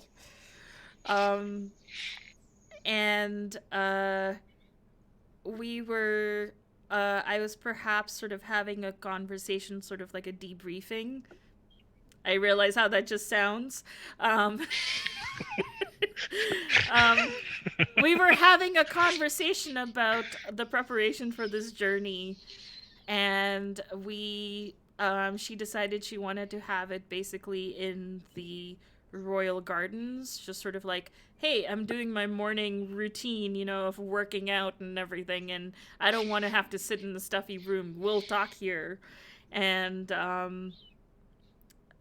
she actually there was like, we were under this like a blossom tree of some kind, and some flowers suddenly, like, there was a strong wind and the flowers kind of fell on my head, and she actually kind of tucked one behind my ear, and it was a very tender moment, I think. How scandalous. Yes. And that memory, again, it's all intermingled in a nightmare. You totally still have that flower, right? Yeah, it's pressed in my books. Does that flower show up in your dreams along with your nibbling, or is that... Yeah, sometimes my nibbling turns into the flower. It goes like, she killed you, she killed me, save me. I was it's one of actually those flowers thinking, that looks like a skull. yeah, I actually was thinking that you see that, did you watch her kill the nibbling, or your nibbling, or did you see the aftermath? I think I saw the aftermath. I think it was one of those, like, word was sent to me that, oh, hey, someone in your family is about to be executed. And as I was running to stop it, I walk in and the head rolls to my foot. And I think in your dreams you see the head rolling, and instead of blood, you actually see flower petals, just like, or like the flowers just like flowing out. Yeah. Because That's a cool fucking image. Yeah. dreams are fucking weird. Yeah. On that note, blood. Okay. Who is this distant power you are traveling to? And why do they make you uneasy?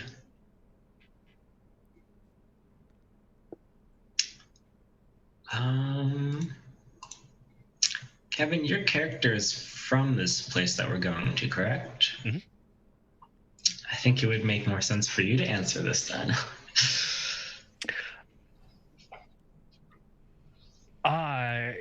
Well, we're traveling to my native land, of which I had left when I was very young, and why do they make me uneasy?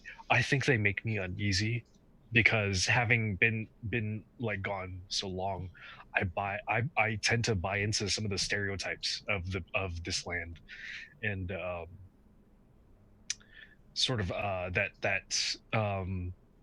and like sort of the history of this land is like sort of twisted in our country to like not make them seem nefarious or anything, but just like not as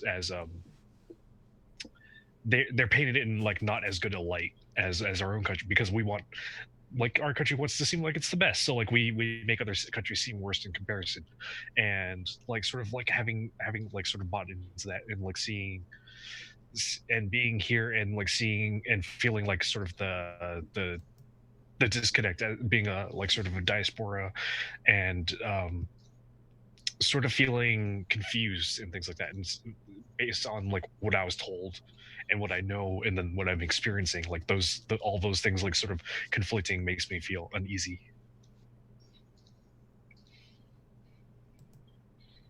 Okay. Okay, so I noticed, Lud, that you've been passing on questions, which is perfectly fine. I also want to make sure you have opportunity to answer. So do you want to draw a card and answer it, and then we go to Morgan after that? Sure. I just thought that those questions were better served because you guys had such interesting, I guess, storylines in a way. No, that's totally fine. I just want to make sure that you also have a chance to answer questions too, if you would like. I don't want to feel like you're sort of like not getting a chance to participate as well. We want you a part of the story. Yeah. Thanks. The Queen thinks more highly of you than you do yourself. How do you know this?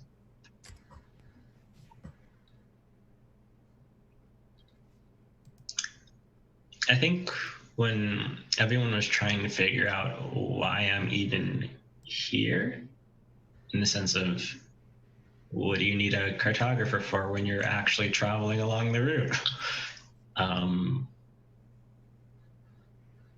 She sort of sat everyone down in a display of power, I suppose. Explained that what happens after this, whether it's peace or war, or more peace, we will be in an unfamiliar country with unfamiliar people. We need a way to get from point A to point B.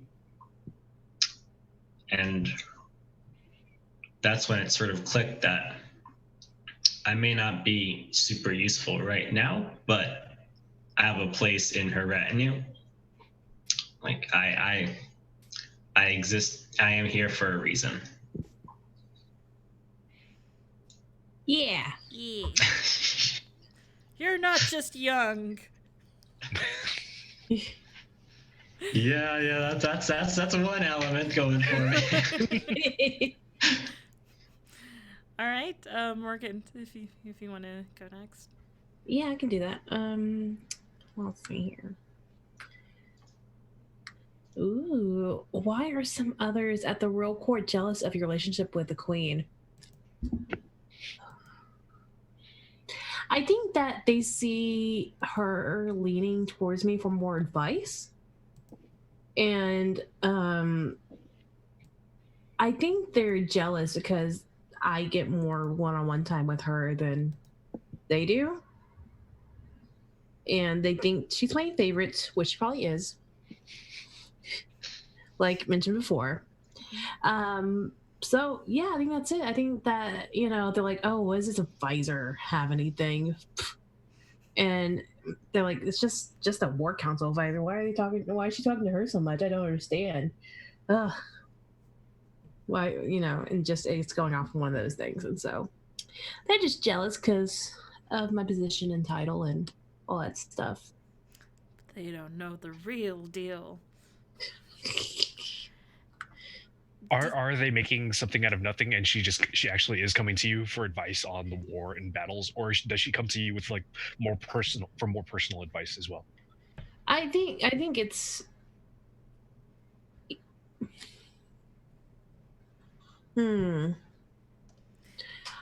I think it's mainly war advice, but I think because I give such sage advice, maybe she's starting to come to me for other advice too.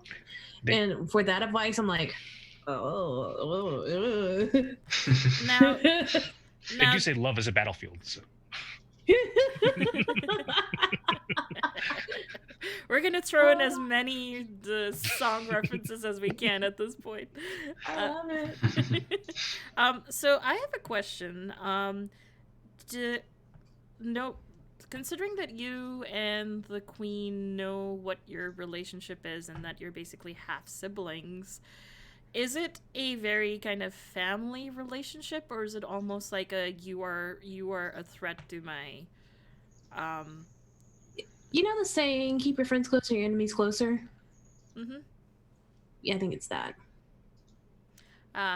It's not quite. But I don't see it like that. I don't see it at all like that. I don't think I don't want a gun for her position. I don't want that power. But, like, if she dies, I guess I'll have that power. But, like, I like where I'm at right now. But now there's a target on your back if you do get that power. Yeah. Pretty much. Okay. And with that...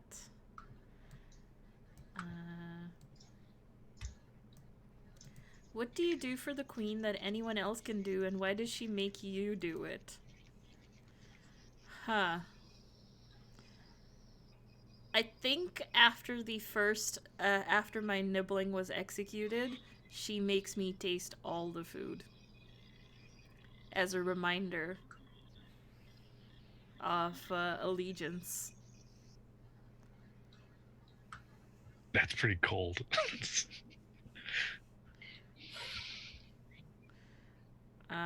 And anytime we're in our home and not in the retinue, she always makes sure one of my family, if I'm unavailable for any reason, does the tasting. That's a really cool. That's probably how I know there's a kitten around.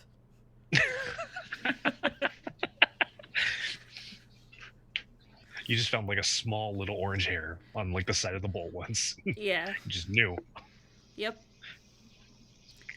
Which is why the antihistamines and everything else come in, because I guess part of it is that not only do I not want the kitten to be found, but I also do not want to be next.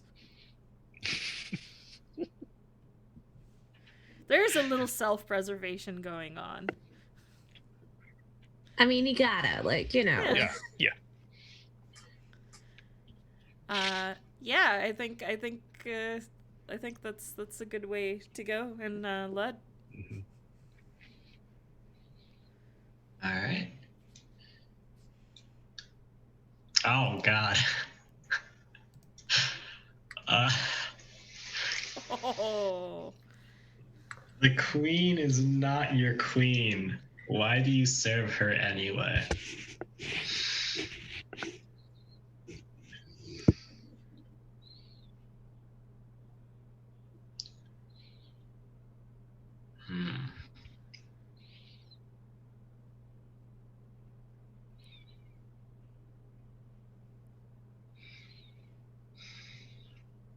I think she was my capital queen before my partner died. And now she's a lowercase queen as a result of that. Like, my character probably looked up to her for the strength that she provides and the clarity of view, I suppose, when it comes to being that powerful.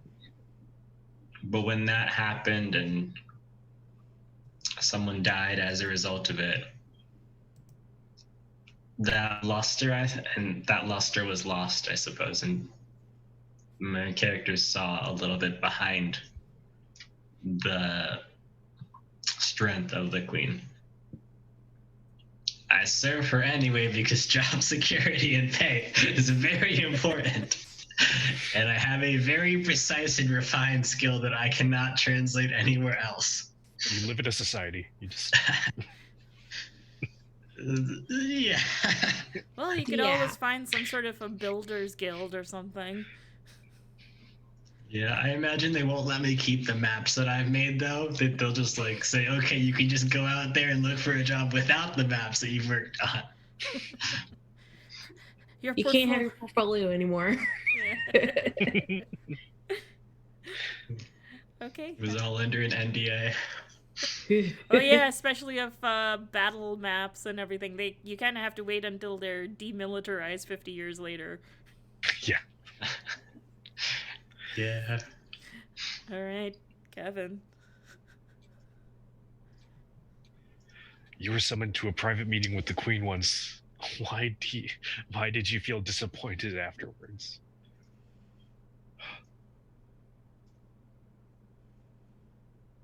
I think Tuan, having received the personal summons to the Queen's tent during this journey, sort of it was scheduled for later in the evening, so he had a lot of time, and he made something more of it in his head than it actually was, and his imagination got ahead of him, and he thought it was a more personal encounter, but it was very rote. It was like it was for an update on the supplies and things, and where he had imagined this whole scene of like a much more dramatic, much more maybe romantic scene. It was very very professional, which and sort of he built himself up to be disappointed in this moment, in this meeting, I think.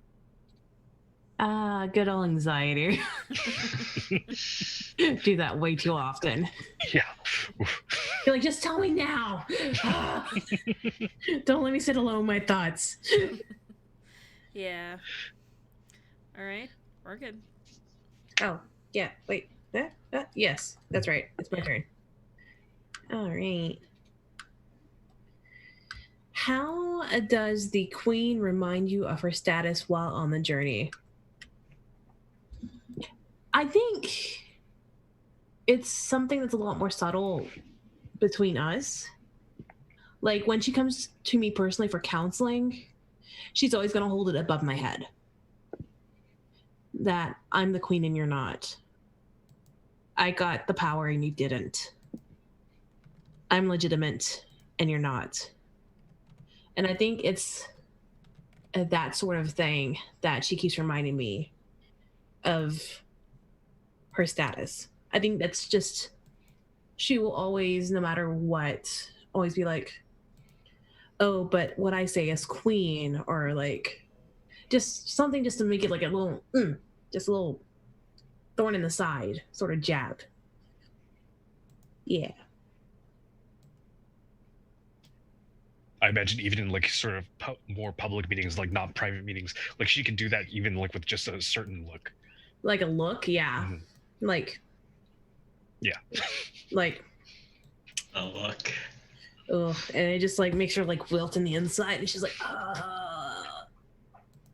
yes, ma'am. Yes, my liege. I have to Alright. remind you of your place. Mm-hmm. Pretty much. Oh. Pretty much. All right. What do you do for the queen that no one else can do? I can fix things. Fix her problems. Yeah, if Make them go away. make them go away, and all she has to do is just give me that word. And in addition, I guess I am there to be made an example of, and being her food taster and everything. Which I don't mind. I get first taste of a lot of things, but at the same time, I know there's a couple of people who are, maybe trying to add a little something to some mystery ingredients to the stew. Have you ever been poisoned then? Like, have you ever caught anything? I have, but I feel like perhaps I've heard of it before I know of it, so I have nipped it in the bud. But usually never lethally. It's sort of like, nope, you are now serving these people instead. You're cooking food for them instead of for the queen. You've been demoted. That because I also don't want anyone to basically have the same fate my nibbling did. It's like, if you value your life, you will take this demotion and you will like it.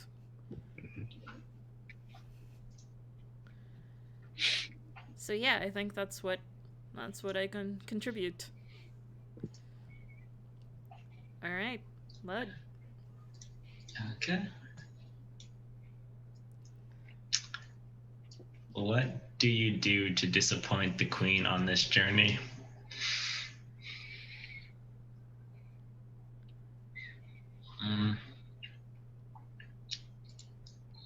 I think it was Kevin who mentioned that perhaps the place we're going is very hot and very dry. So maybe under all of the heat and all the robes, my character passed out from heat exhaust or heat stroke. And we had to stop and get me up and running, and it cost us some time and some deadlines. So I disappointed the queen in that I wasn't able to keep up. They picked you because you were young and you're supposed to be able to keep up, but no, you just... Yeah, that's a downside. I'm just as weak as the rest of them. It's a sad moment for my character, at least. So more like inexperience kind of a thing, rather than kind of the, you can't keep up because you're old or whatever. Mm-hmm. Yeah. Definitely. Okay. Kevin. You saved the queen's life once. How?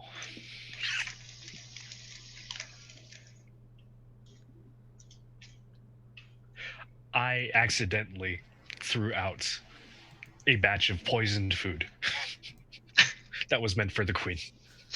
It did not meet my standards as one of the cooks for the retinue, and it just looked unappetizing. So I had it disposed of, and the assassination plot that was not within my realm of knowledge was thwarted. I don't think anybody knows. I think it's just like something the audience of this movie or something or this play would know, but no, the queen doesn't know. No, the advisors know. Only like the assassins would know. Just saving her by pure coincidence. And did you even know that that's what it, like? Oh. No, I just thought it was some crap soup, and I just had it tossed out on the side of the road. And then when you saw like wilted blooms or something happening, you're like, or maybe not. Too much salt. That's yeah.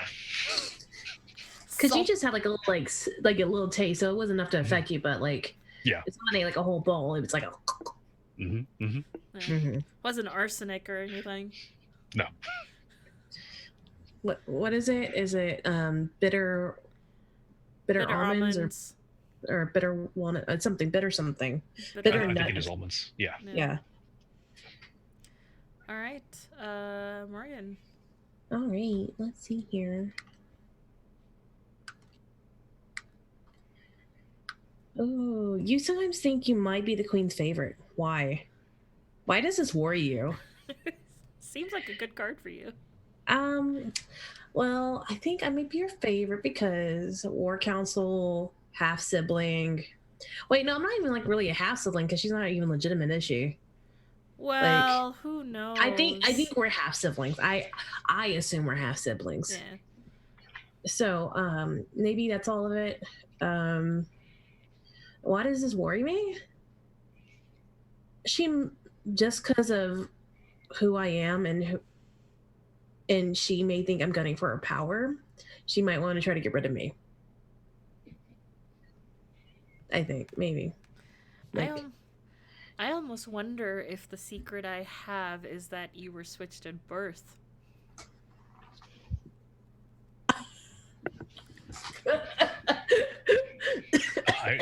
I second this motion.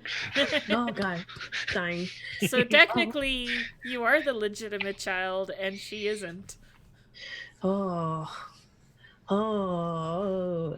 Does she know this though? Like, does she know? No, this is my Oh, little secret I carried from the Ooh. first card that was bold. oh. Well, I mean, I pulled and I gave it to you. I fed you this drama. I like Yes. that. Yeah, no. I like that. That's good. That's good. I was always raised as the bastard child and lived that harsh life. Worked my way up. Or maybe you were kind of a sickly child and she wasn't, and that's why the switch happened. I wasn't fit to be royal blood because of how sick I was. Eh. Ooh, I like that. I like that a lot. But then you grow up and you had the glow up, and everybody thinks you're pretty now. And Yeah. Yeah, I definitely glowed up. Yeah, definitely. All right, and with that, here is our last card. Ooh. We actually have blown through the entire deck. oh well. All right, so with this card, we all take turns answering this. The queen is under attack. Do you defend her? I feel like I would like to go last. So, Lud, or actually, you know what? Whoever wants to answer the question first can go. We can go out of order and just...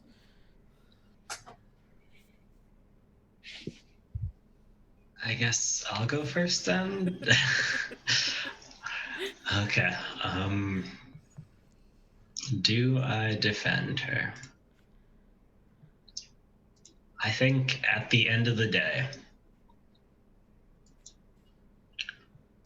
despite the fact that she ended up putting down the orders that got my partner killed, despite that, the only life I've had and the only life I know how to live is a map maker, cartographer inside the place that she's developed and built up and supported. And the fact that she sees me for who I am and doesn't shy away from my ugliness, the fact that I hide myself away from other people, means that in the end I would defend her.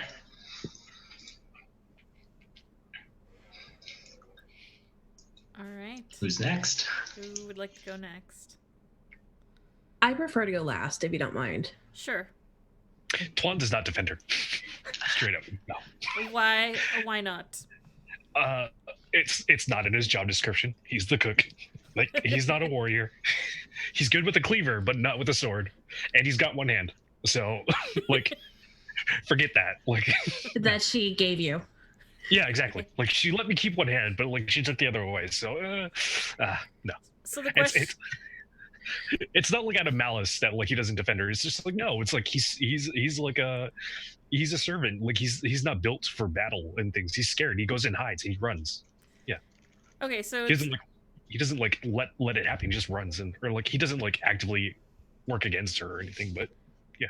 Okay, yeah, I was gonna ask. So are you actually part of the attack at this point, or no. were you like, no, I'm... No, he's like a victim of it, and he runs, and he probably gets like shot with a crossbow in the back or something. He's gone. Oh no, who's gonna take care of the kitten?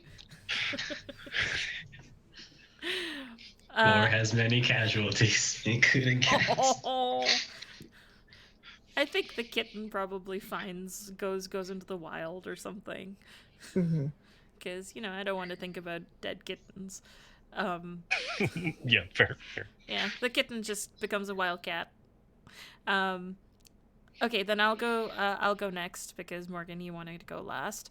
I'm gonna say that in a similar thing, I'm not actively gonna be attacking the queen, but there's a part of me when the ambush happens, or the attack happens, and I freeze, and I think about my nibbling, and sort of like I would have a chance to maybe protect or shield, and I don't. and Do you just build, or do you like run off, or? I probably go chasing after the cat. Let's just put it that way.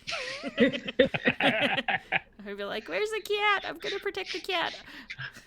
The cat I'm is gonna- the new queen. The She cat just is the yells new like queen. she yells after you, cat. What cat? Screw this attack. There's a cat. Traitor. Like, excuse me, hold up, what? Actually, probably what I do is I help those who are not warriors, like all the civilian retinue, escape. And let the warriors protect or not protect, but I don't personally defend the queen. I'm still there and I'm not a warrior. That was your mistake. True. Well, whoever I see is running, I help them escape. You like guide them like lost cats. You're like, no, come on this way. Yeah, Let's go. let's go. Yeah, Morgan. So as the enemy storms through the doors, as we're having a private council, and they go for the queen, I just step out of the way and allow her to be taken down. And then I pay them off. Oh.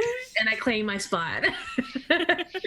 Ouch. And that's mainly why I think, like, I feel like I knew something was up, and that's why, you know, aside from the nibbling, I'm like, okay, but yeah, when you claim your place. And I bring cats into the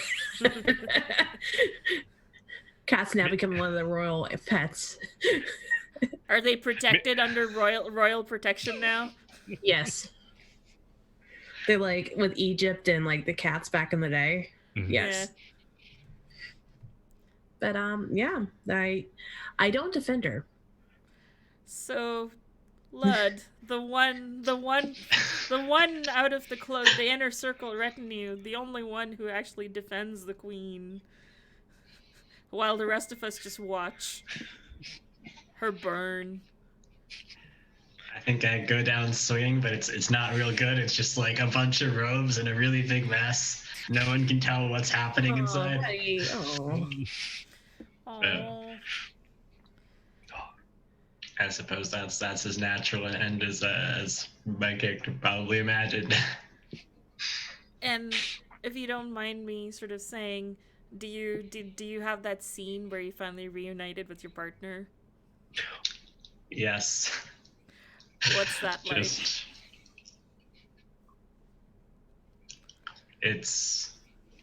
They're sitting at a table, and the table has this massive map, and we're getting ready to plot where we're gonna go next. And then it fades to white, gray, whatever you want to call it. Mm. Fades to light. Mm-hmm. So Morgan, why don't we, as an epilogue, since we do have a little bit of extra time, as an epilogue, Okay. why don't you tell me what you as a queen does? I mean, I stopped the war now. I actually call for peace.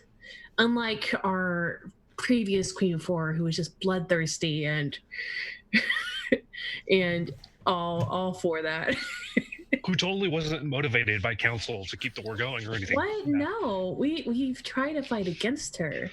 We tried to like persuade her not to do this, but she decided just to keep going, and we just had to stand back and let her do her thing, and she let herself get burned. You know, it was only a matter of time that she burned herself out. So good. I love it. And so, yeah, the war comes to an end. We make a peace treaty. That ally she was supposed to have, I think did we say it was a marriage, or did we say it wasn't a marriage? I forgot. A marriage was on the table, but not necessarily the main reason for going. I get married.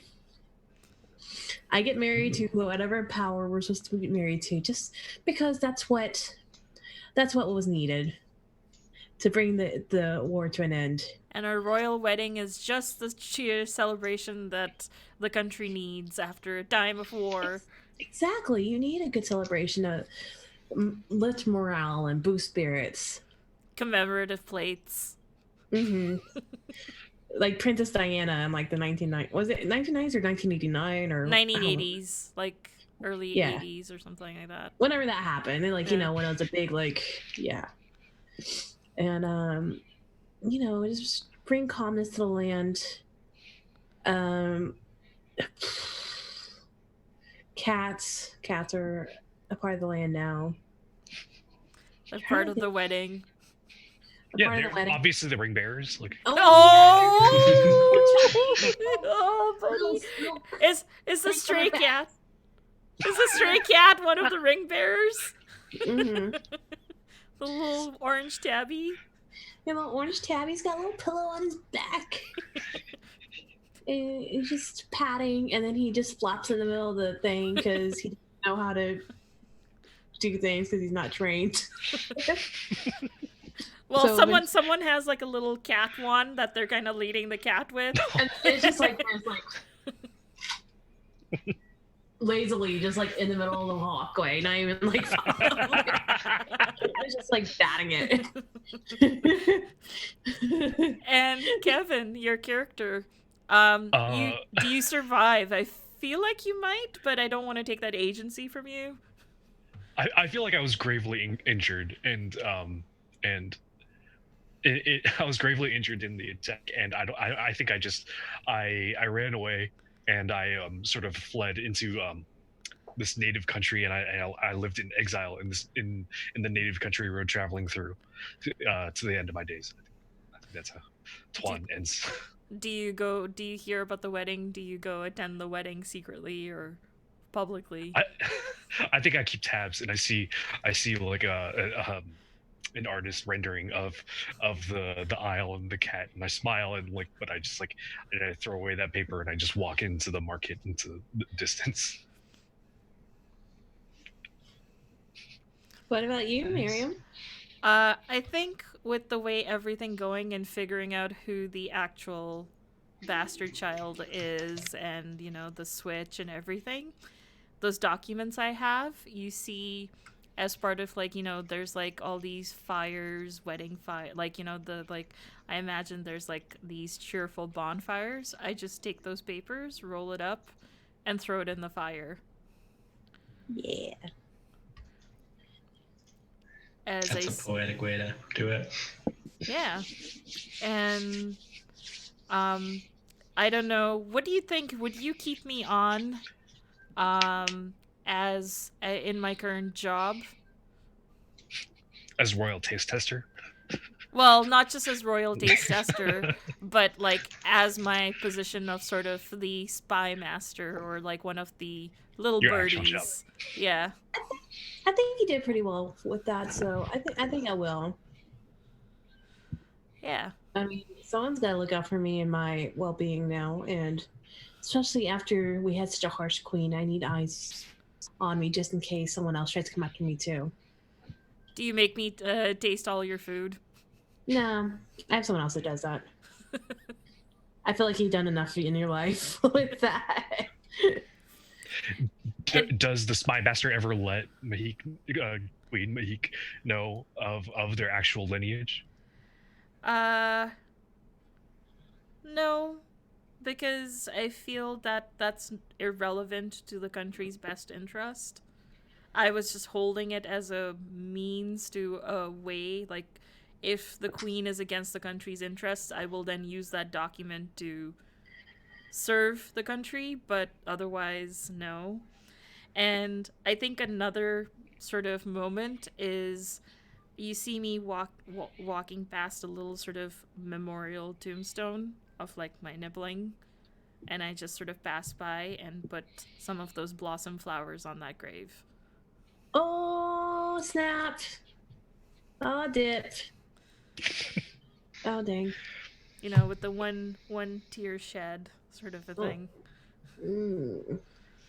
And, Lud, I know your character, the cartographer passed because they fought so bravely in the battle, but What is a thing that you think changes like in this land, like now that there's a new ruler? Like what do you think happens?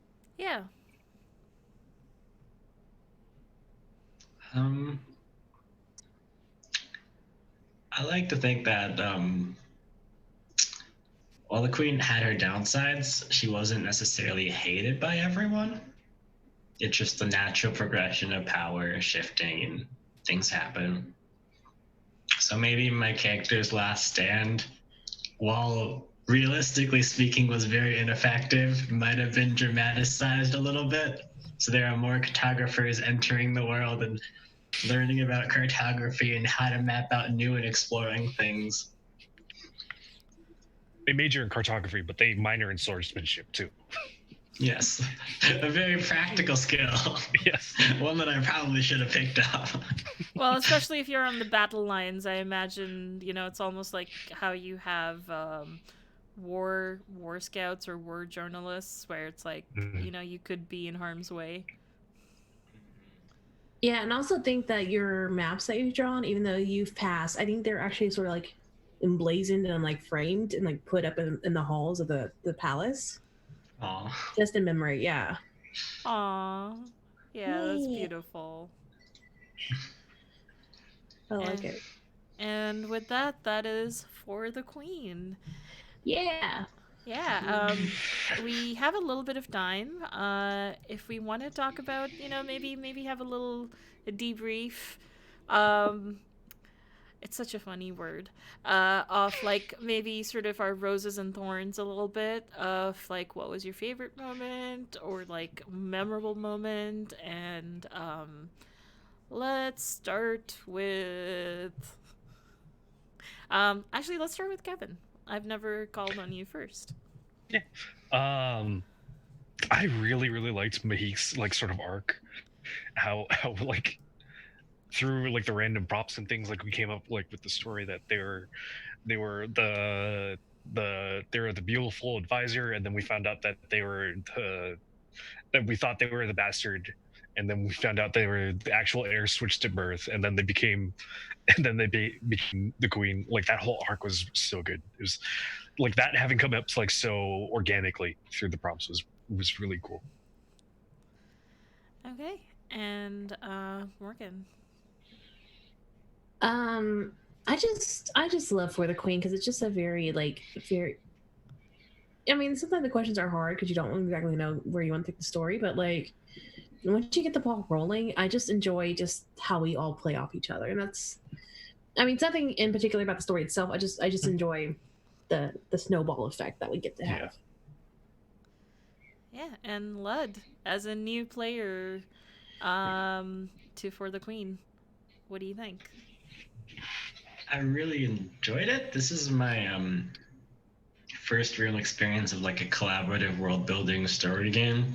I'm used to a lot more rolling to deciding things, so this was a really fun experience. I really liked Kevin's usage of the cat as a springboard for a love and how it just worked all together with everything else, the allergy, the food taster, and just everything culminated in just cats are important. So thank you very much for having me.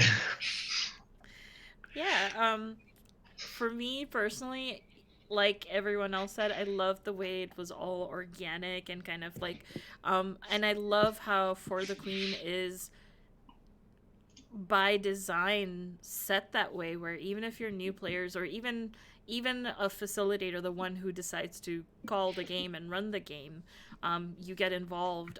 It's very clear instructions, and it's very inspirational in terms of the prompts to get you there and to get the ball rolling. And even if you're new, it still kind of like stimulates you to come up with a couple of ideas and kind of just go run with it. And I love the inspiration pictures for the queens. And I'm glad I got to finally get to play with this particular queen. Although that's not necessarily in my head how I imagined it was going. However, I'm not disappointed or anything.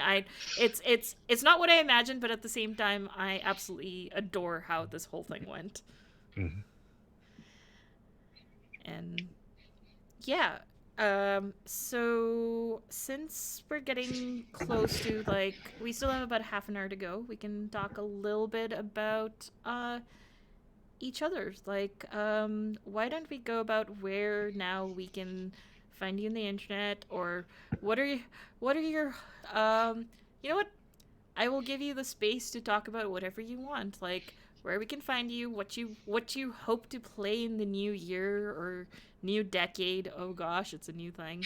Um, and also, yeah, if you're on the internet, where we can find you, and if not, well, all of whatever you'd like to talk about yourself. So let's go with Lud.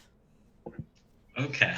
Um, it's a pretty open-ended set of questions. I don't really have that much of a social media presence. I'm on the Welcome to the Party Discord, and if you ever want to chat about anything, I'm down. I I like to play video games, tabletop RPGs. I'm working on learning how to GM more old school style games, but I also want to explore so many different other games, and I don't. Is there a It's just wish a matter- list? Yes, there is. Would you like to share it? I think I have it written down somewhere. I don't remember where I have it written down. But generally speaking, things like I'd like to eventually try Mass the New Generation in more of like a That's nice. long-term setting. Unknown Armies is a really interesting game that I think is weird but still really cool and has a bunch of mechanics that I want to experience playing for the first time, but it's also pretty old, so it's hard to find people to run it. Those are probably my major two right now, but there's plenty more, I just can't find them. And so I'll toss the ball in someone else's court now. All right, you pick. I go last, though. Okay. Let's go with Morgan. Games in the new year. Oh, geez. Okay.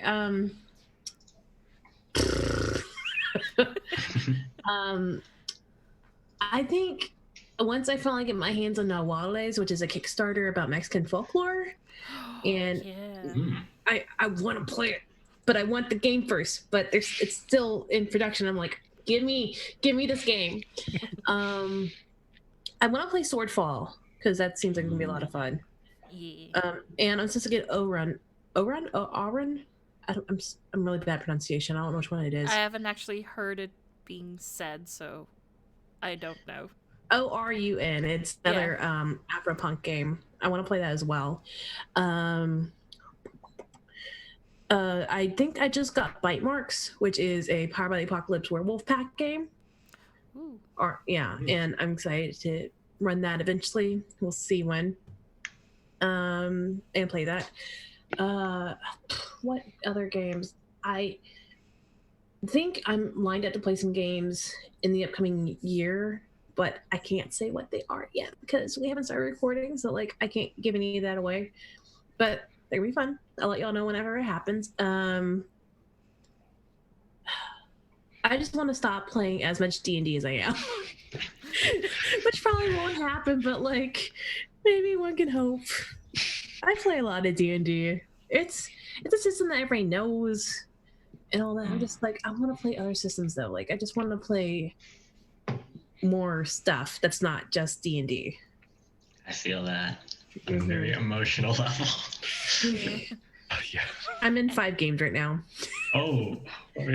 But they're not weekly. Some of them are monthly. Okay. Some of them are bi-weekly or every other week. But yeah, it's just it's a lot, and I'm just like, okay, more D. At least I know the system. And what's funny is I mainly play clerics, so like I just play variations of clerics. So like, What flavor of cleric are you today? yeah, I have a life cleric, I have a grave cleric, I have a nature domain cleric, I have a war cleric, and the other one's a rogue. I had to change it. A rogue cleric, or I've played rogue clerics. They're boss. Oh, that sounds like a good combo. But yeah, that's me. That's I mean, I have my podcast that's coming out soon, both of them. Red Death is still running. We just recorded the start of season 3 on yesterday, so I'm excited for that because it's gonna be wild, and I'm super jazzed. But, Yeah. Yeah. And But where I'll can they talk more find you about on the internets? Oh, we're gonna actually bring that up too. Okay. Well, if you don't want to, that's fine too. No, it's fine. People should be my friend because I won't be friends with people.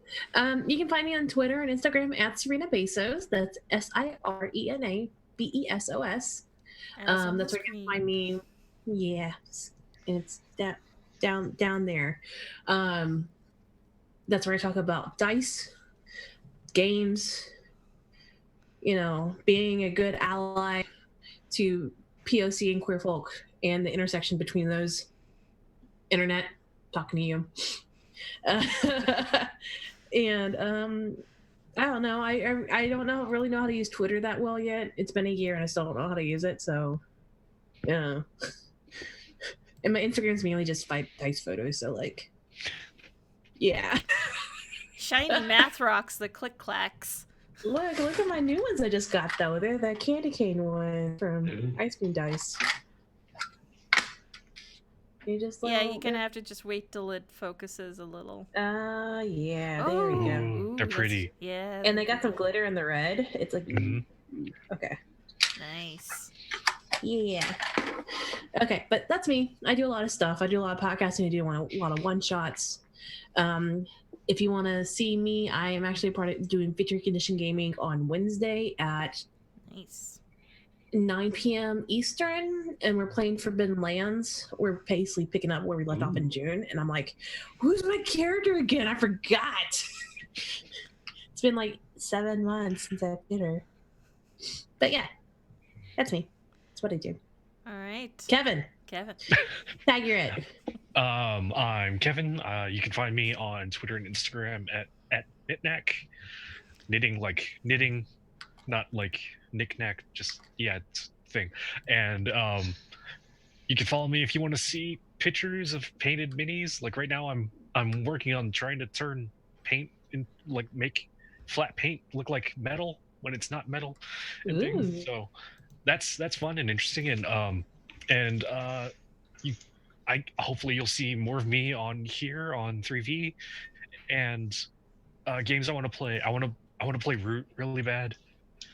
And Root's fun. I played it back in November at a little house con. It was really cute. What's Root? Oh, go ahead and explain Root. Root is you live in a forest that used to be ruled by birds, but the birds were overthrown by cats, who are called the House of Mao, I think. I think it's that. Yeah, I think it's that because it's a funny pun because they're fascists and there's Mao, the Chinese fascist, and you play these adventuring wilderness animals like raccoons and possums and wolves and things, and you play as the freebooters, and it's based on a board game, and where there's all these factions going to war, and it's a war of attrition trying to gain land and areas and things, but you're playing as members of this one faction in the board game where you're the individual, you're basically a PC, a D&D PC, and you're fighting and you're taking jobs from all the different factions and fighting them, and it's super anti-authoritarian, and I'm all about that. Yeah. I'm actually I think I did back Roots. I'm looking forward to that. I will admit I played a possum vagrant who was a drunk who tried to steal a thing from some guards and got arrested, and it was good. Because the system has so many unique things. They have vagrants, and they have arsonists, and they've got, I can't even remember all the other ones because arsonist was just the one that stuck because it's an arsonist. Yeah, the skills are actually says pocket sand or sneak attack or something like that. I can't wait. Ooh. But if, for example, if you have these connections and if you fill your vice for your connection, you help the person that you're connected to get full coverage and full health or whatever, or get rest. And so I decided to help my person, and they just locked in that booze and they passed out. So I'm like, I'm going to steal the keys. I'm going to get my drink on. And then I got drunk and I was like, you know what, smart? I'm going to go steal the weapons. And then I got caught. And yeah. A drunk possum vagrant. That It was fun. Oh, I remembered. Sorry, I don't mean this. Please. I kind of want to be in a campaign, not a campaign, but like a good story arc of Aliens game. I was about to mention that was one of my other games I really want to play. Oh my god! So, have you had a chance to play the cinematic starter yet? No, I haven't had a chance to play any of it. I really want to. If you play, invite me, please. All right, cool. All right, done. I'm gonna see if my friends run it for Victor Kitchen Gaming because they work with Free League a lot, and we did run the cinematic starter, and I played in that, and it was really good. And also played in another like one shot of it, and it was amazing. So like if they do it, I'll be like, hey, I have a friend who wants to be a part of this. Okay, thanks. But yeah, it's because Aliens RPG, y'all, right? Like the Aliens. I've not heard of it, but it sounds super interesting. Have you seen the Aliens movies from the 80s? Yes, it's one of those things where it was on TV in the background, and I've kind of watched it, but not entirely. I've watched it in pieces, out of order. That's valid. So basically, it's about the Aliens movie. They got the rights to make the RPG about it, and it's like just the book cover itself and the art in it. It's just like very to that cinematic where it's that dark with the white contrast in the background, and you just get that real feel. And then also too, it's a D6 system where you roll your stats and abilities as D6s and you roll them together. And if you get like a 5, if you get a 6, if you get 6s, it's your successes. But also too, you start getting stressed out because shit's scary, yo. And you start rolling stress dice on top of your regular dice. And if you get a 1 on your stress dice, that means you start panicking. And if you start panicking, things happen. Oh. Yeah, it's really good. It's like I played one game I played, I was a space marine, and so like I had like hot headed or whatever. And so like when I panicked, I overacted. So like instead of me like freaking out, I just kind of like unloaded my clip into a wall because I was trying to shoot like a face hugger.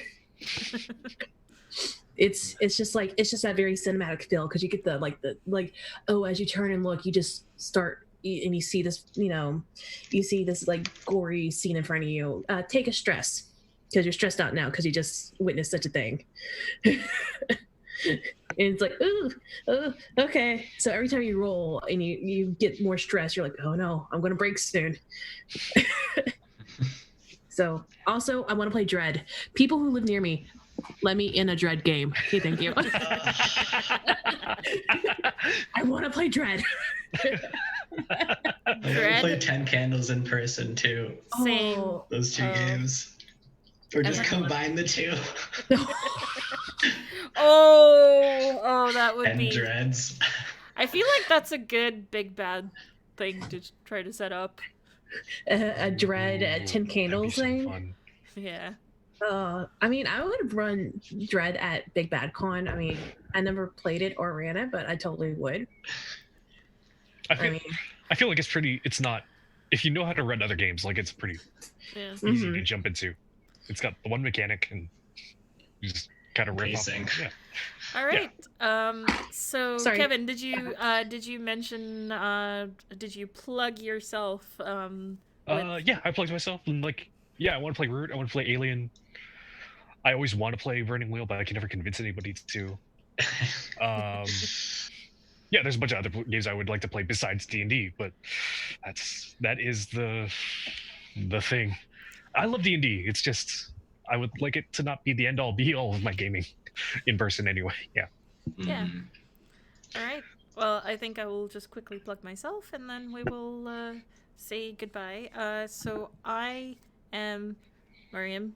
You can find me at media_junkie on Twitter, and that's the only place you'll find me. I have another identity that I keep pronouncing, but then if I actually spell it how I do, anyways, it's a long conversation. Media Junkie is the easiest way to find me. I am also the GM and the creator of the Musafirs podcast, which is a South Asian fantasy, all queer, all all BIMPOC cast, and it is set in my homebrew world that I'm currently writing, figuring out, throwing spaghetti on the wall and seeing what sticks, called Sarzamine, and you can find more about that on my Patreon, which again, Media Junkie, everything will have the links. In addition, I am working on a couple of projects, especially my personal Twitch, which is Utopia, and more about that again on Media Junkie. And I'm doing a couple of things with. Can I talk about it? I was gonna say you can talk about it. Yeah, I'm also part of the Masks game that will premiere sometime in early 2020 on Roll to Play Network.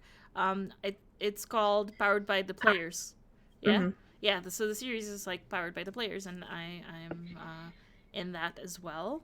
And yeah, that's me. And I really, what do I want to play? So I think some of my big wish list is definitely like 10 Candles, Dread, like these sort of psychological horror things. I tried to create that with the Halloween game I ran.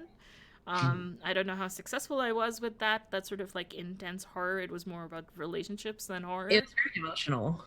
Yeah. As a player in that game. And I definitely want to play any game that includes being a furry little animal. So like I got to guest in Mictum, which was a pretty awesome game. And I'm excited for Root, but I think it's one of those things where it's like, I just want to play it once, just once. Would definitely be Vampire the Masquerade, call me. and See, my issue, I played Vampire for so long that I'm like, I'm glad people are finally getting back into it, but because I'm just an old school gamer, I'm just like, oh, it's still out. Wow, that's some reaction. That was not me, I swear. That was me, I think. Yeah, so there's a lot of games I want to play. Definitely I want to play some of the creepypasta horror games, sort of like the psychological horror stuff. Not the zombie and gross ick fest games. Those are not really my thing. But yeah. Sorry, creepypasta mixed games now? This is new to me. No, like when I say creepypasta, it's kind of like, I don't know, I picked up the term sort of like, it's like creepy sort of psychological horror. Like a genre. Yeah. Of sort. Okay. Yeah. Yeah, and with that, I'm not sure if there's going to be a game next week. I think the chances are there won't, and we're going to have another big in the new year. We're going to have some games. If you are interested in joining 3V and you are a BIMPOC and want to game more, you can definitely join our Discord. And again, thank you to all of our sponsors. Roll20, Tabletop Loot, So Nerdware, and Devin Rue. And again, if you would like to support us and support the channel, I would definitely check out our Patreon. And with that, I believe we're actually going to raid. I need diverse games. I think they're actually online right now. So let's go say hello and get your raid icons. And we're gonna go in a couple of seconds. Okay, bye. Bye. And Thanks for coming. happy holidays. Happy holidays. And Have a good... yeah, all of that stuff. And we're now gonna raid. Goodbye. Bye. Bye.